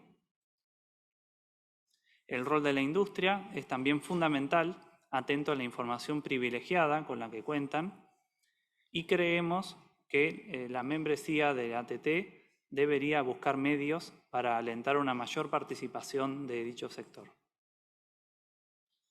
Mi delegación se encuentra dispuesta a seguir colaborando con todas las partes interesadas en hacer el seguimiento sobre la implementación de las recomendaciones del documento de trabajo adoptado en la 7ª Conferencia de Estados Parte, y agradecemos a todas las delegaciones que realizaron aportes sustantivos a ese documento durante las consultas informales llevadas a cabo en 2021. Muchas gracias.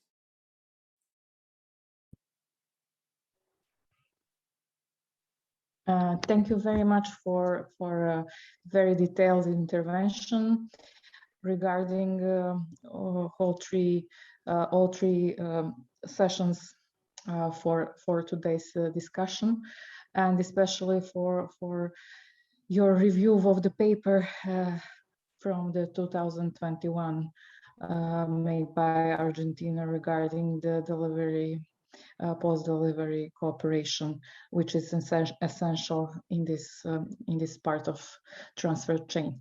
Dumisani, can you help me? Do we have anyone less that would like to take the floor? Thank you, moderator. The next list of speakers are Germany, followed by the EU, Republic of Korea, Cote d'Ivoire, and Peru. So we'll start with Germany, followed by the EU. Yeah, thank you very much, Madam Facilitator, for giving Germany the floor. And I'd like personally thank you for your efforts you made to provide us with a lot of very useful information and to organize this meeting today as well. I'd like to also run through the 3 points you highlighted us for today. But first of all, of course, I'd like to start with yesterday evening, with our site event. And I'd like to take this opportunity to thank not only all the participants. We were very happy to see so much participants in this event, but I'd like to also thank my colleagues from Switzerland, Canada, Unity, CIPRI, and also our industrial vertreter from Dynamit Nobel for their support, for their presentations as well. And I think that underlines the goal, what is described by the title Post-Delivery Cooperation. We're really talking about a cooperation effort of the exporting state, the importing state, all parties who are involved in the supply chain, and of course also civil society and the industry. We see a lot of efforts also by the industry support our work with tools on the one hand side, but also we have to keep in touch, of course, that our measures we try to implement, or we had implemented so far, that they are appropriate. Of course, on the one hand side, it's very clear that we have to and we will like to verify exports, and also that we carry out controls in our country, in Germany as well. But on the other side, of course, we see the interest of a legal trade on the other side. So we have to find the balance. That's always a little bit difficult, of course. And I think that demonstrates also the efforts we made in Germany concerning post-shipment, how we call it post-shipment controls. We try to have a low impact with regard to legal amendments and also with low changes for the license application process for exports, so that there's not that much burden, bureaucratic burden for the exporting industry and also for the consignees and end users in the importing state. So we try to make it as smooth as possible, but of course that's the view of the regulator side, and so therefore we are very happy, and it's very useful for us, of course, also to have the dialogue with the industry but also with all other parties as well. And it was also raised today in some comments by the states and also by you, Madam Facilitator. It's a question of resources when we're talking about the implementation of additional controls. That's, of course, one of the questions which will be raised up all the time first. And I think that's also something we should keep in mind when we're talking about measures in our country and also when we're talking about post-delivery cooperation between exporting and importing state. And maybe some countries who are thinking about developing a system of post-shipment controls, they also will raise up, oh, we need a lot of resources, we need a lot of personnel. The traveling costs are amazing, maybe, and also there's the bureaucratic burden for the industry as well. And that's maybe an idea which we try to promote also during our side event. And also, I'm very thankful for the comments by my Swiss colleagues today. They said in 10 years they made 54 controls, and that's of course an interesting and high figure. And but maybe we should also ask Switzerland and how much personnel they have for carrying out these 54 controls and what are the costs. In Germany, as I said, we implemented post-shipment verifications in 2015 on the political level, and our first post-shipment control was done in 2017. So it took 2 years from the political decision up to some legal changes to build up a control team. And also in Germany, we try to run this job with 2 colleagues. And that is maybe also a signal when we're talking about personal and also financial resources, just as an example for that. Coming back to the other points which we like to highlight is, of course, that post-delivery controls starts always on in the exporting state, or also for us in Germany when we are an importing state. Of course, it's our homework first to do, and therefore I'd like to inform you about some measures we have implemented during the last 20 years, let's say it in that words. And the question is, of course, are we always able to follow an import all the time? That's of course impossible. And also other delegations highlighted the role of the customs administrations. And of course, that's also the same situation in Germany. Customs is the first officer on the front line who is able to verify an arms import to Germany. And of course, they run their checks. But, and that brings me back to the topic or to the term of cooperation. It's a very clear signal on Germany that these frontline customs officers are not standing alone. They get support from the German licensing authority, from BAFA, which is normally responsible for exports, but because we have also a technical division with a lot of colleagues who have technical background knowledge, who are engineers, so that they can support also our frontline customs officers when it comes to questions concerning imports as well. And that's, I think, very important when we're talking about cooperation. Again, different authorities are involved, and you need clear communication channels, very, very clear way how to deliver information to the frontline officers. And also we have to keep in mind that for the customs officers who are working frontline, that's not their only duty to carry out controls of arms imports or arms exports. Of course, that would be maybe our dream. That's their only task, but they have a lot of different tasks to do. And therefore, they need tailor-made, very concrete information from authorities who are standing behind customs, like the licensing authority, that they are able to carry out the controls on spot.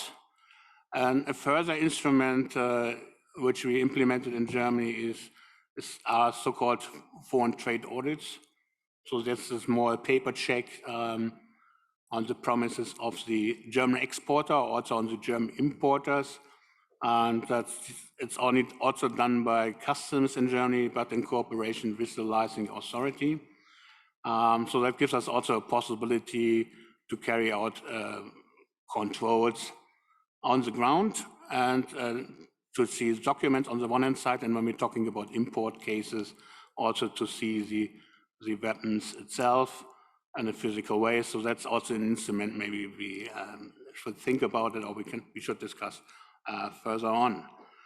So these are just some ideas which we implemented in Germany as well, parallel, of course, to our activities when it comes to post-delivery cooperation, post-delivery checks abroad. So therefore, also we have to find the balance. And we are very clear, it's our clear understanding in Germany that, of course, first the checks has to be done in our country during an application process, during the custom clearance, when it comes to imports and so on. So that's the first step. And then, of course, it's very useful, and I think that's one of the fantastic ideas of the Arms Trade Treaty. Then we have to, when we like to launch an international cooperation to verify all aspects of such a move, of such a transfer of arms. And I think that's maybe, let's say, a two-step approach, doing first our homework inland and then starting international cooperation. With that, Madam Facilitator, I'd like to stop here for a while, but I'd like to thank once again all the delegations so far for their commitments and for their statements today. And of course, we will present a further document which was highlighted also today and by my Swiss colleagues and also yesterday by Ambassador Goebbels to the CSP8. And once again, whenever a delegation likes to give us input, that's always very welcome, because our idea, of course, is that we will not only give some information how to develop a system of post-delivery controls or post-shipment controls, but we also like to cover, as I said, all aspects of the supply chain, starting from the exporting state up to the importing state with all parties who are involved, and of course also with industry and civil society. Thank you very much. Thank you. I would like to thank the delegate of Germany for this very detailed information and for sharing your measures you are taking on mitigating diversion risks.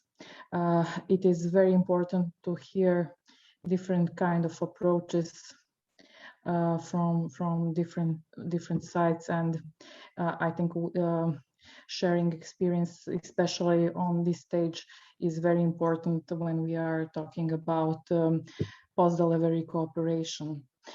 Now I'm giving the floor to EU. After EU, I'm giving the floor to Côte d'Ivoire, please.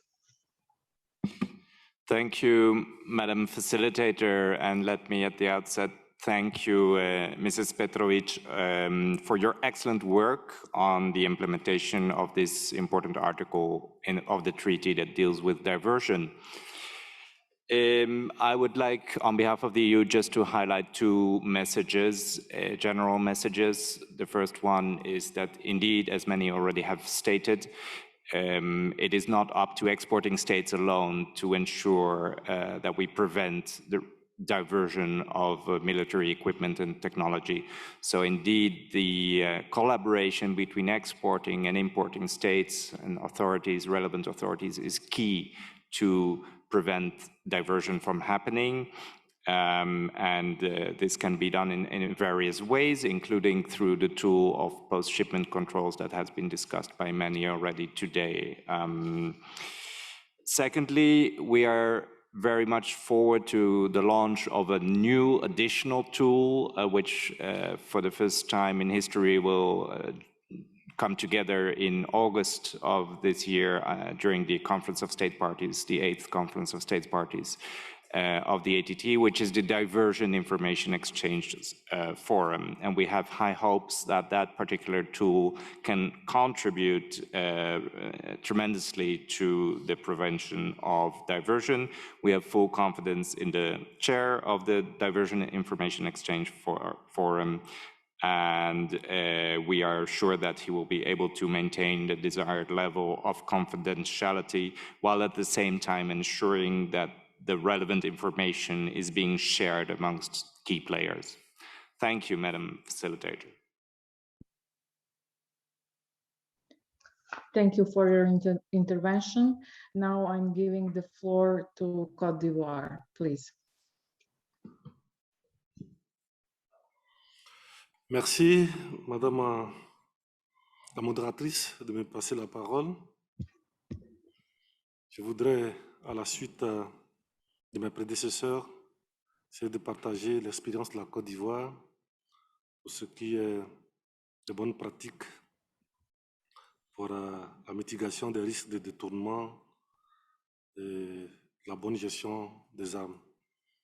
Il est important de souligner que la Côte d'Ivoire n'est pas productrice d'armes, donc on n'en est pas importatrice non plus. Et donc, n'est que consommatrice, si on veut parler ainsi, c'est-à-dire nous importons des armes, bien entendu. Mais tout ce que nous faisons en la matière s'inscrit dans le cadre de la Convention de la CEDEAO sur les armes légères de petit calibre, les munitions et autres matériels connexes qui constituent l'essentiel des armes qui sont utilisées dans notre pays. Et cette convention a pour principe l'interdiction de l'importation, c'est le principe. Mais en même temps, elle admet le droit aux États d'assurer leur défense et la sécurité, ainsi que le maintien de l'ordre sur leur sol. Et donc, dans ce sens, c'est le principe de l'exemption qui est adopté. Je veux dire, quand un État, la CEDEAO, notamment la Côte d'Ivoire, estime être dans son rôle légitime d'importer des armes pour sa défense ou pour la sécurité, évidemment, il faut demander l'autorisation aux autres États de la CEDEAO, à travers la commission de la CEDEAO, d'importer les armes. Et évidemment, il faut donner la nature, le nombre, la qualité de ces armes et faire attendre que les autres États acceptent qu'on puisse importer. C'est donc déjà une première mesure de sécurité. Évidemment, une fois que cela est obtenu, il y a que les armes qui doivent être importées doivent être marquées, doublement marquées, un marquage classique et un marquage de sécurité qui permet donc de faire le suivi systématique de l'arme, parce que le suivi systématique de l'arme depuis le producteur jusqu'à l'utilisateur final, parce que ces armes auront été enregistrées à chaque niveau et à chaque instant. Cet enregistrement est double également, l'enregistrement physique à travers les registres, mais il est aussi enregistré de façon électronique. Et une banque de données est créée, une banque de données nationale. Et ces banques de données, à terme, doivent être reversées à la commission de la CEDEAO pour une banque régionale. À cela, il est ajouté une gestion plus sûre et plus sécurisée à travers la réhabilitation des sites de stockage, mais aussi à travers la construction de nouveaux sites de stockage qui répondent aux normes et standards internationaux en la matière, et les gestionnaires de stock sont de plus en plus formés. Chaque fois formés, la formation continue. Ceci ajoute donc à la facilitation de l'atténuation des risques de détournement.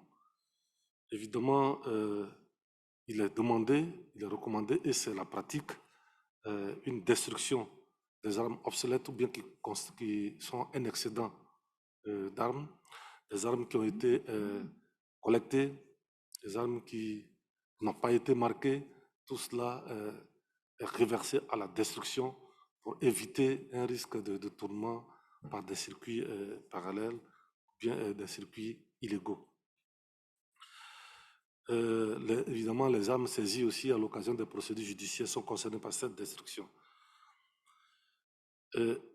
En plus de cela, il y a aussi que la Côte d'Ivoire a des ports par lesquels passent les armes qui sont en transit pour les États des Interlandes. Évidemment, des mesures spéciales de contrôle, de surveillance sont prises pour que ces armes puissent arriver à leurs utilisateurs finaux qui sont en dehors de la Côte d'Ivoire et pour éviter qu'elles puissent être détournées. C'est autant de mesures qui sont prises chez nous. Alors, je me parle, ça peut concerner les armes légères de petit calibre, mais ce sont des mesures qui sont évidemment étendues à l'ensemble des autres armes. Et aujourd'hui, une loi d'internalisation de toutes ces mesures que sont, enfin, de tous nos engagements internationaux que sont le TCA, la Convention des CAO, cette loi est donc très avancée pour formaliser tout cela, mais dans la pratique, c'est déjà fait. Voilà ce que je voulais dire en termes de partage d'expérience et vous remercier de votre écoute et dire que nous engageons bien entendu à poursuivre ces pratiques. Merci.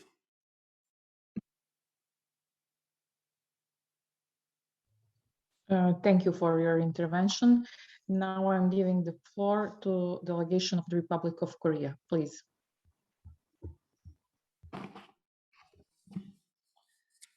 Thank you, Madam Facilitator, for giving me the floor. I would like to briefly share the policy and practice of the Republic of Korea to prevent the diversion. And an importer of strategic items, including weapons, is required by the exporting country to submit a certificate of import purpose indicating the end use of the strategic item. The certificate of import purpose is issued by the relevant licensing authority in accordance with the relevant domestic laws and regulations, such as Foreign Trade Act and the Public Notice of Exportation and Importation of Strategic Items. The issuing authority may check whether the imported item for which the certificate of import purpose was issued has been transferred or re-exported to another country without permission when necessary. In addition, if the exporter requests to verify whether the imported strategic item has arrived at its initially scheduled destination, the Customs Office issues a customs clearance certificate. Similarly, when a strategic item is exported from the Republic of Korea, the licensing authority requests import purpose and customs clearance certificates issued by the government of the importing country if it is deemed necessary to prevent diversion. In the Republic of Korea, domestic laws governing the management of weapons stockpiles are established to prevent the diversion of weapons from stockpiles. A structured system for marking, record keeping, and tracing weapons is established in accordance with the laws and regulations, and an electronic system manages the data. The responsibilities of the management agencies and personnel, evaluation and disposal procedures for unused equipment are also specified in the relevant laws and regulations. Thank you. Thank you for your intervention. I would like to ask Dumisani, do we have anyone else from the conference room that would like to take the floor? Thank you, Madam Moderator. The next list of speakers is Peru, the UK, and China. We'll start with Peru, followed by the UK. Thank you. Muchas gracias a la Secretaría. En primer lugar, mi delegación desea reconocer los trabajos realizados por este subgrupo y en particular agradecer a la señora facilitadora. Consideramos que estos se encuentran bien encaminados y cuenta con la delegación del Perú para contribuir con la función o el trabajo que vienen realizando. Señora facilitadora, mi país, entre otras disposiciones del ATT, considera relevante lo referente al artículo 11. Es por ello que la prevención y el combate al tráfico ilícito y desvío de armas de fuego, municiones, incluidos los explosivos, representa una prioridad, debido a que este flagelo se encuentra estrechamente vinculado con otras actividades delincuenciales como son el terrorismo, el narcotráfico, la delincuencia común, el sicariato, las pandillas y entre otros actos criminales, los cuales ponen en riesgo la seguridad nacional y en particular la seguridad de la población o seguridad ciudadana. Actualmente en mi país, la exigencia de armas y municiones para el accionar de las bandas organizadas criminales se encuentra, se ha incrementado últimamente y es por ello que el tráfico de armas es una de las actividades que más amenazas o riesgos está generando a la seguridad de mi país. Es en este contexto que nosotros venimos adoptando medidas relevantes con miras a fortalecer los mecanismos de control. Desde la importación de armas, porque no somos país fabricante ni tampoco exportamos, hasta el comercio interno, la tenencia y el uso de armas por parte de la población. Asimismo, y a través de las entidades competentes, estamos realizando constantes actividades de capacitación dirigidas al personal operativo y a aquellos que es responsable de realizar las acciones de control, verificación y fiscalización de las armas.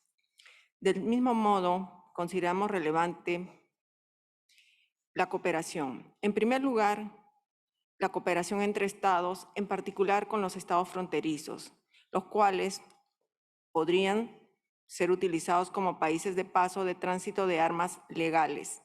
Pero también consideramos que esta cooperación nos va a permitir combatir de manera conjunta y coordinada el tráfico ilícito de armas que nos afecta a los países, ¿no? Un país por sí solo no puede enfrentar o puede reprimir esta actividad. Asimismo, estimamos importante la cooperación entre los estados exportadores e importadores, a la cual también podríamos incluir a los estados de tránsito, porque esta colaboración contribuiría a que se eviten situaciones de desvío de armas que puedan llegar al crimen organizado transnacional como a situaciones de conflictos entre estados. Del mismo modo, señora facilitadora, mi país prioriza la destrucción del armamento obsoleto o inoperativo de las armas y así como de piezas y componentes, porque consideramos que la reexportación, si no está debidamente regulada y controlada, puede generar una situación de tráfico de armas. Al finalizar mi intervención, deseo expresar la colaboración y la cooperación del Perú para los trabajos que su subgrupo viene realizando, señora facilitadora. Muchas gracias.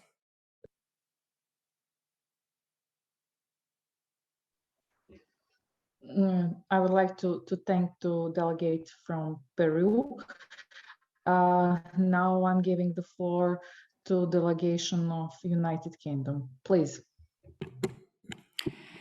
Thank you, Madam Facilitator, for your excellent work on this issue. In the interest of time, this is just a brief intervention which relates to session 3, to say that the UK appreciates the continued focus on the issue of diversion.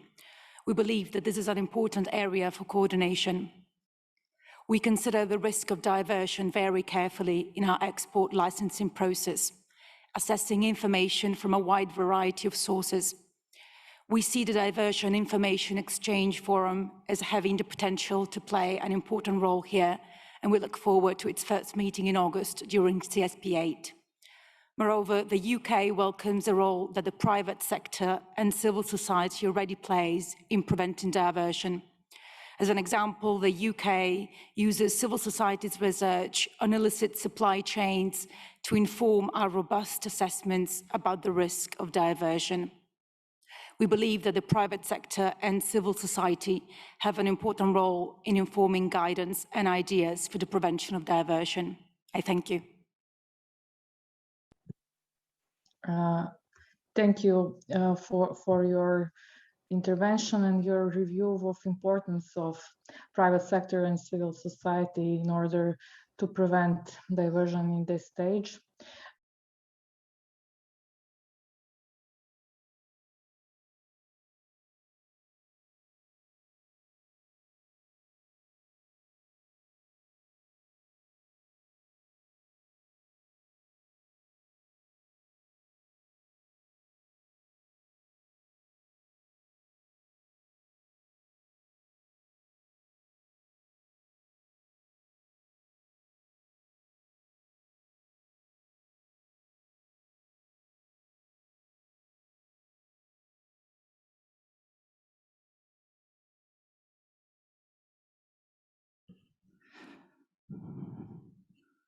中方也欢迎各方在此交流分享各自关于转用的经验。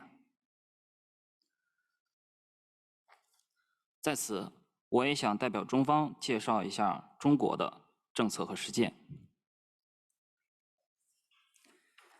中国一向采取积极措施，防止武器非法转用。中国实施军品专营制度，即只有政府授权的公司才能从事军品出口。而且在对外洽谈、合同生效、发货运输等环节，均需获得政府许可。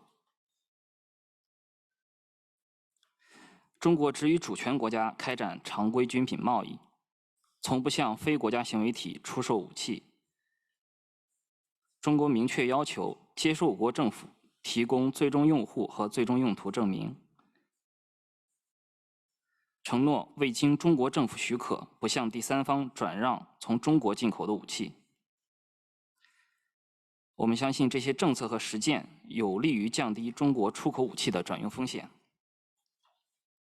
就今天的3项议题而言，中方认为，转用涉及各进口国控制制度和实践等问题，即使出口国进行严格审查，武器转用风险依然存在。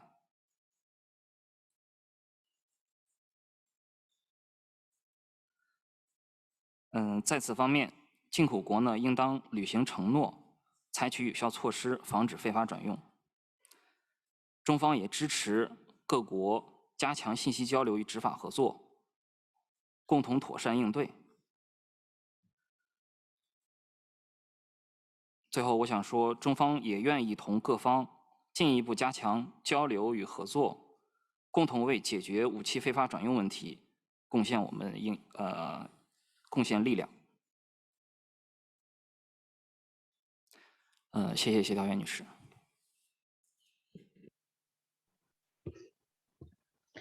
Thank you for your intervention. And now I would like to ask Dumisani for help regarding the next speaker, if we do have anyone who would like to make intervention. Thank you, Madam Moderator. We now have the last speaker on my list. That is Control Arms, but they will be making the intervention online, as I'm made to understand.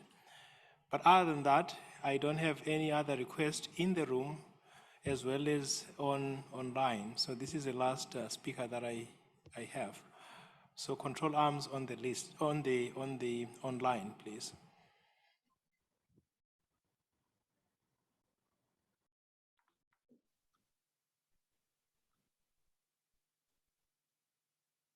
Hello. Thank Hello. you, ma'am. Thank you, ma'am.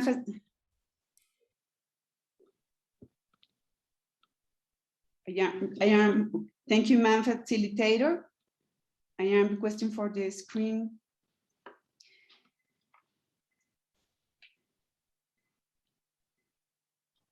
Thank you, ma'am, facilitator. The private sector can play a significant role in preventing the diversion of weapons.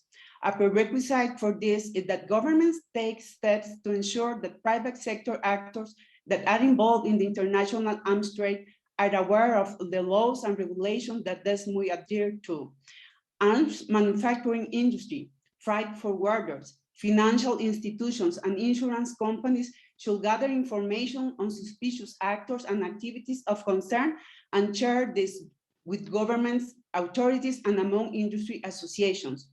For their part, civil society organizations have taken on an array of roles and in preventing diversion, including through building the capacity of the state to implement international and regional arms control agreements, monitoring and reporting on the diversion of weapons, carrying out extensive research on all of aspects of diversion, proposing measures to prevent diversion, and raising the alarm when weapons are actually being diverted.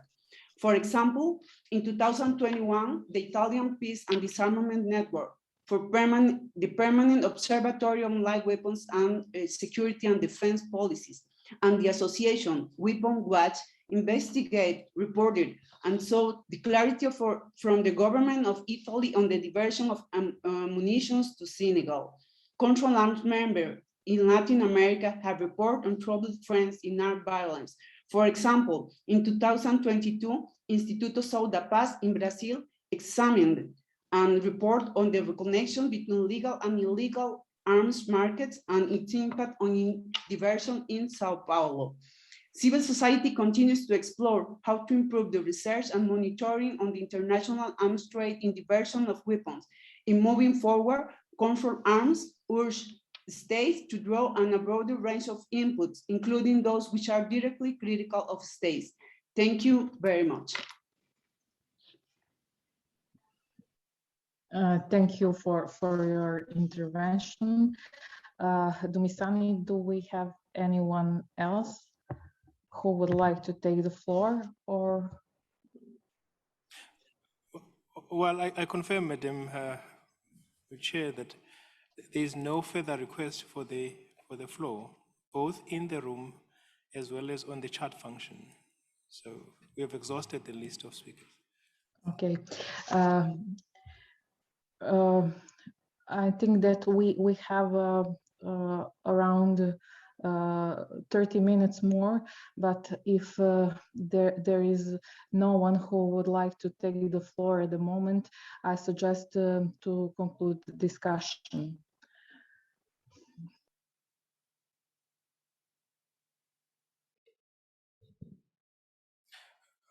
Madam Moderator, I just want to make some few announcements before you close the session, if you allow me. Yes, please.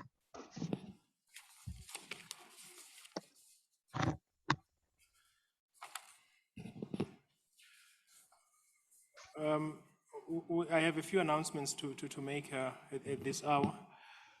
It's just to announce that we have site events that will be taking place after this session.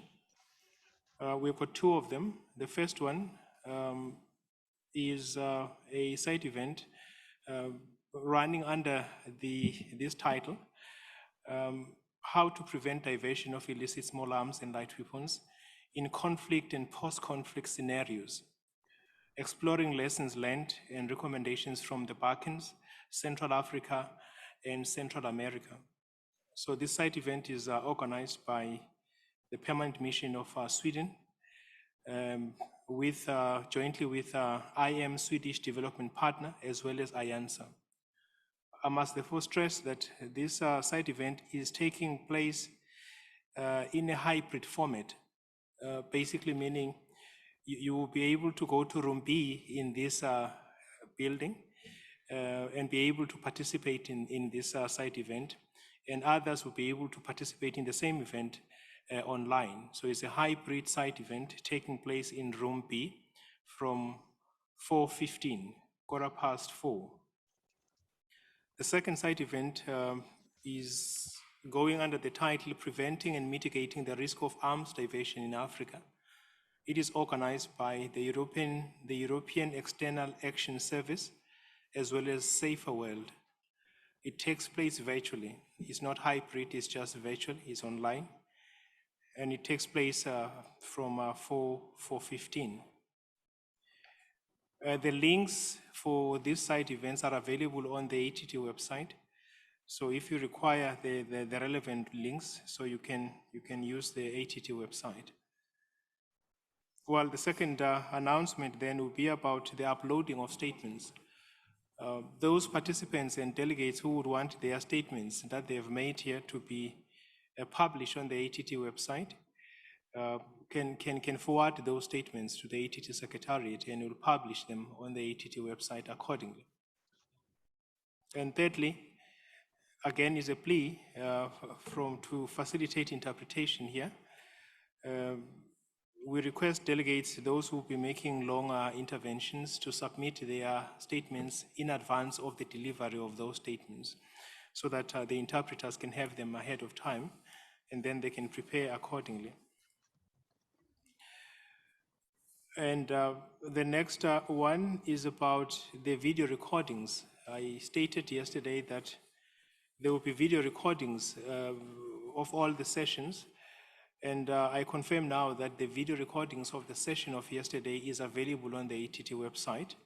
And the recordings of today will be available tomorrow. And that is the order that they would take. And finally, on a lost and found basis, there is a charger that has been found in this room yesterday. So that charger is currently placed at the reception of this facility by the door. So if you have lost a charger yesterday, so you can approach the front desk and you'll be able to get your charger. But of course, I'm advised that there will be some degree of verification that will have to take place. And I think seeing that verification is a buzzword, and I think there will be some verification that will be conducted. Madam Facilitator, those are all the announcements I wanted to make, and I hand over to you then to conclude the session. Then, as we do not have anyone else who would like to make intervention, as a facilitator, I would like to thank to all delegates who participate on today's meeting. I would like especially to thank for all interventions and comments, as well as for sharing concrete examples from your expertise. We noted all the comments and for consideration for the future work of this working group. I have to say that all comments and all interventions were very valuable, and we very appreciate your engagement in this sense. At the end, I would like to thank to Mr. Dumisani and the whole ATT team for support of this during this session, especially that I'm facilitating remotely, and I really appreciate your support. I hope that we reach the goal of this session, and I'm sending you the greetings from Belgrade until our next meeting, until CSP8 in August. Thank you very much.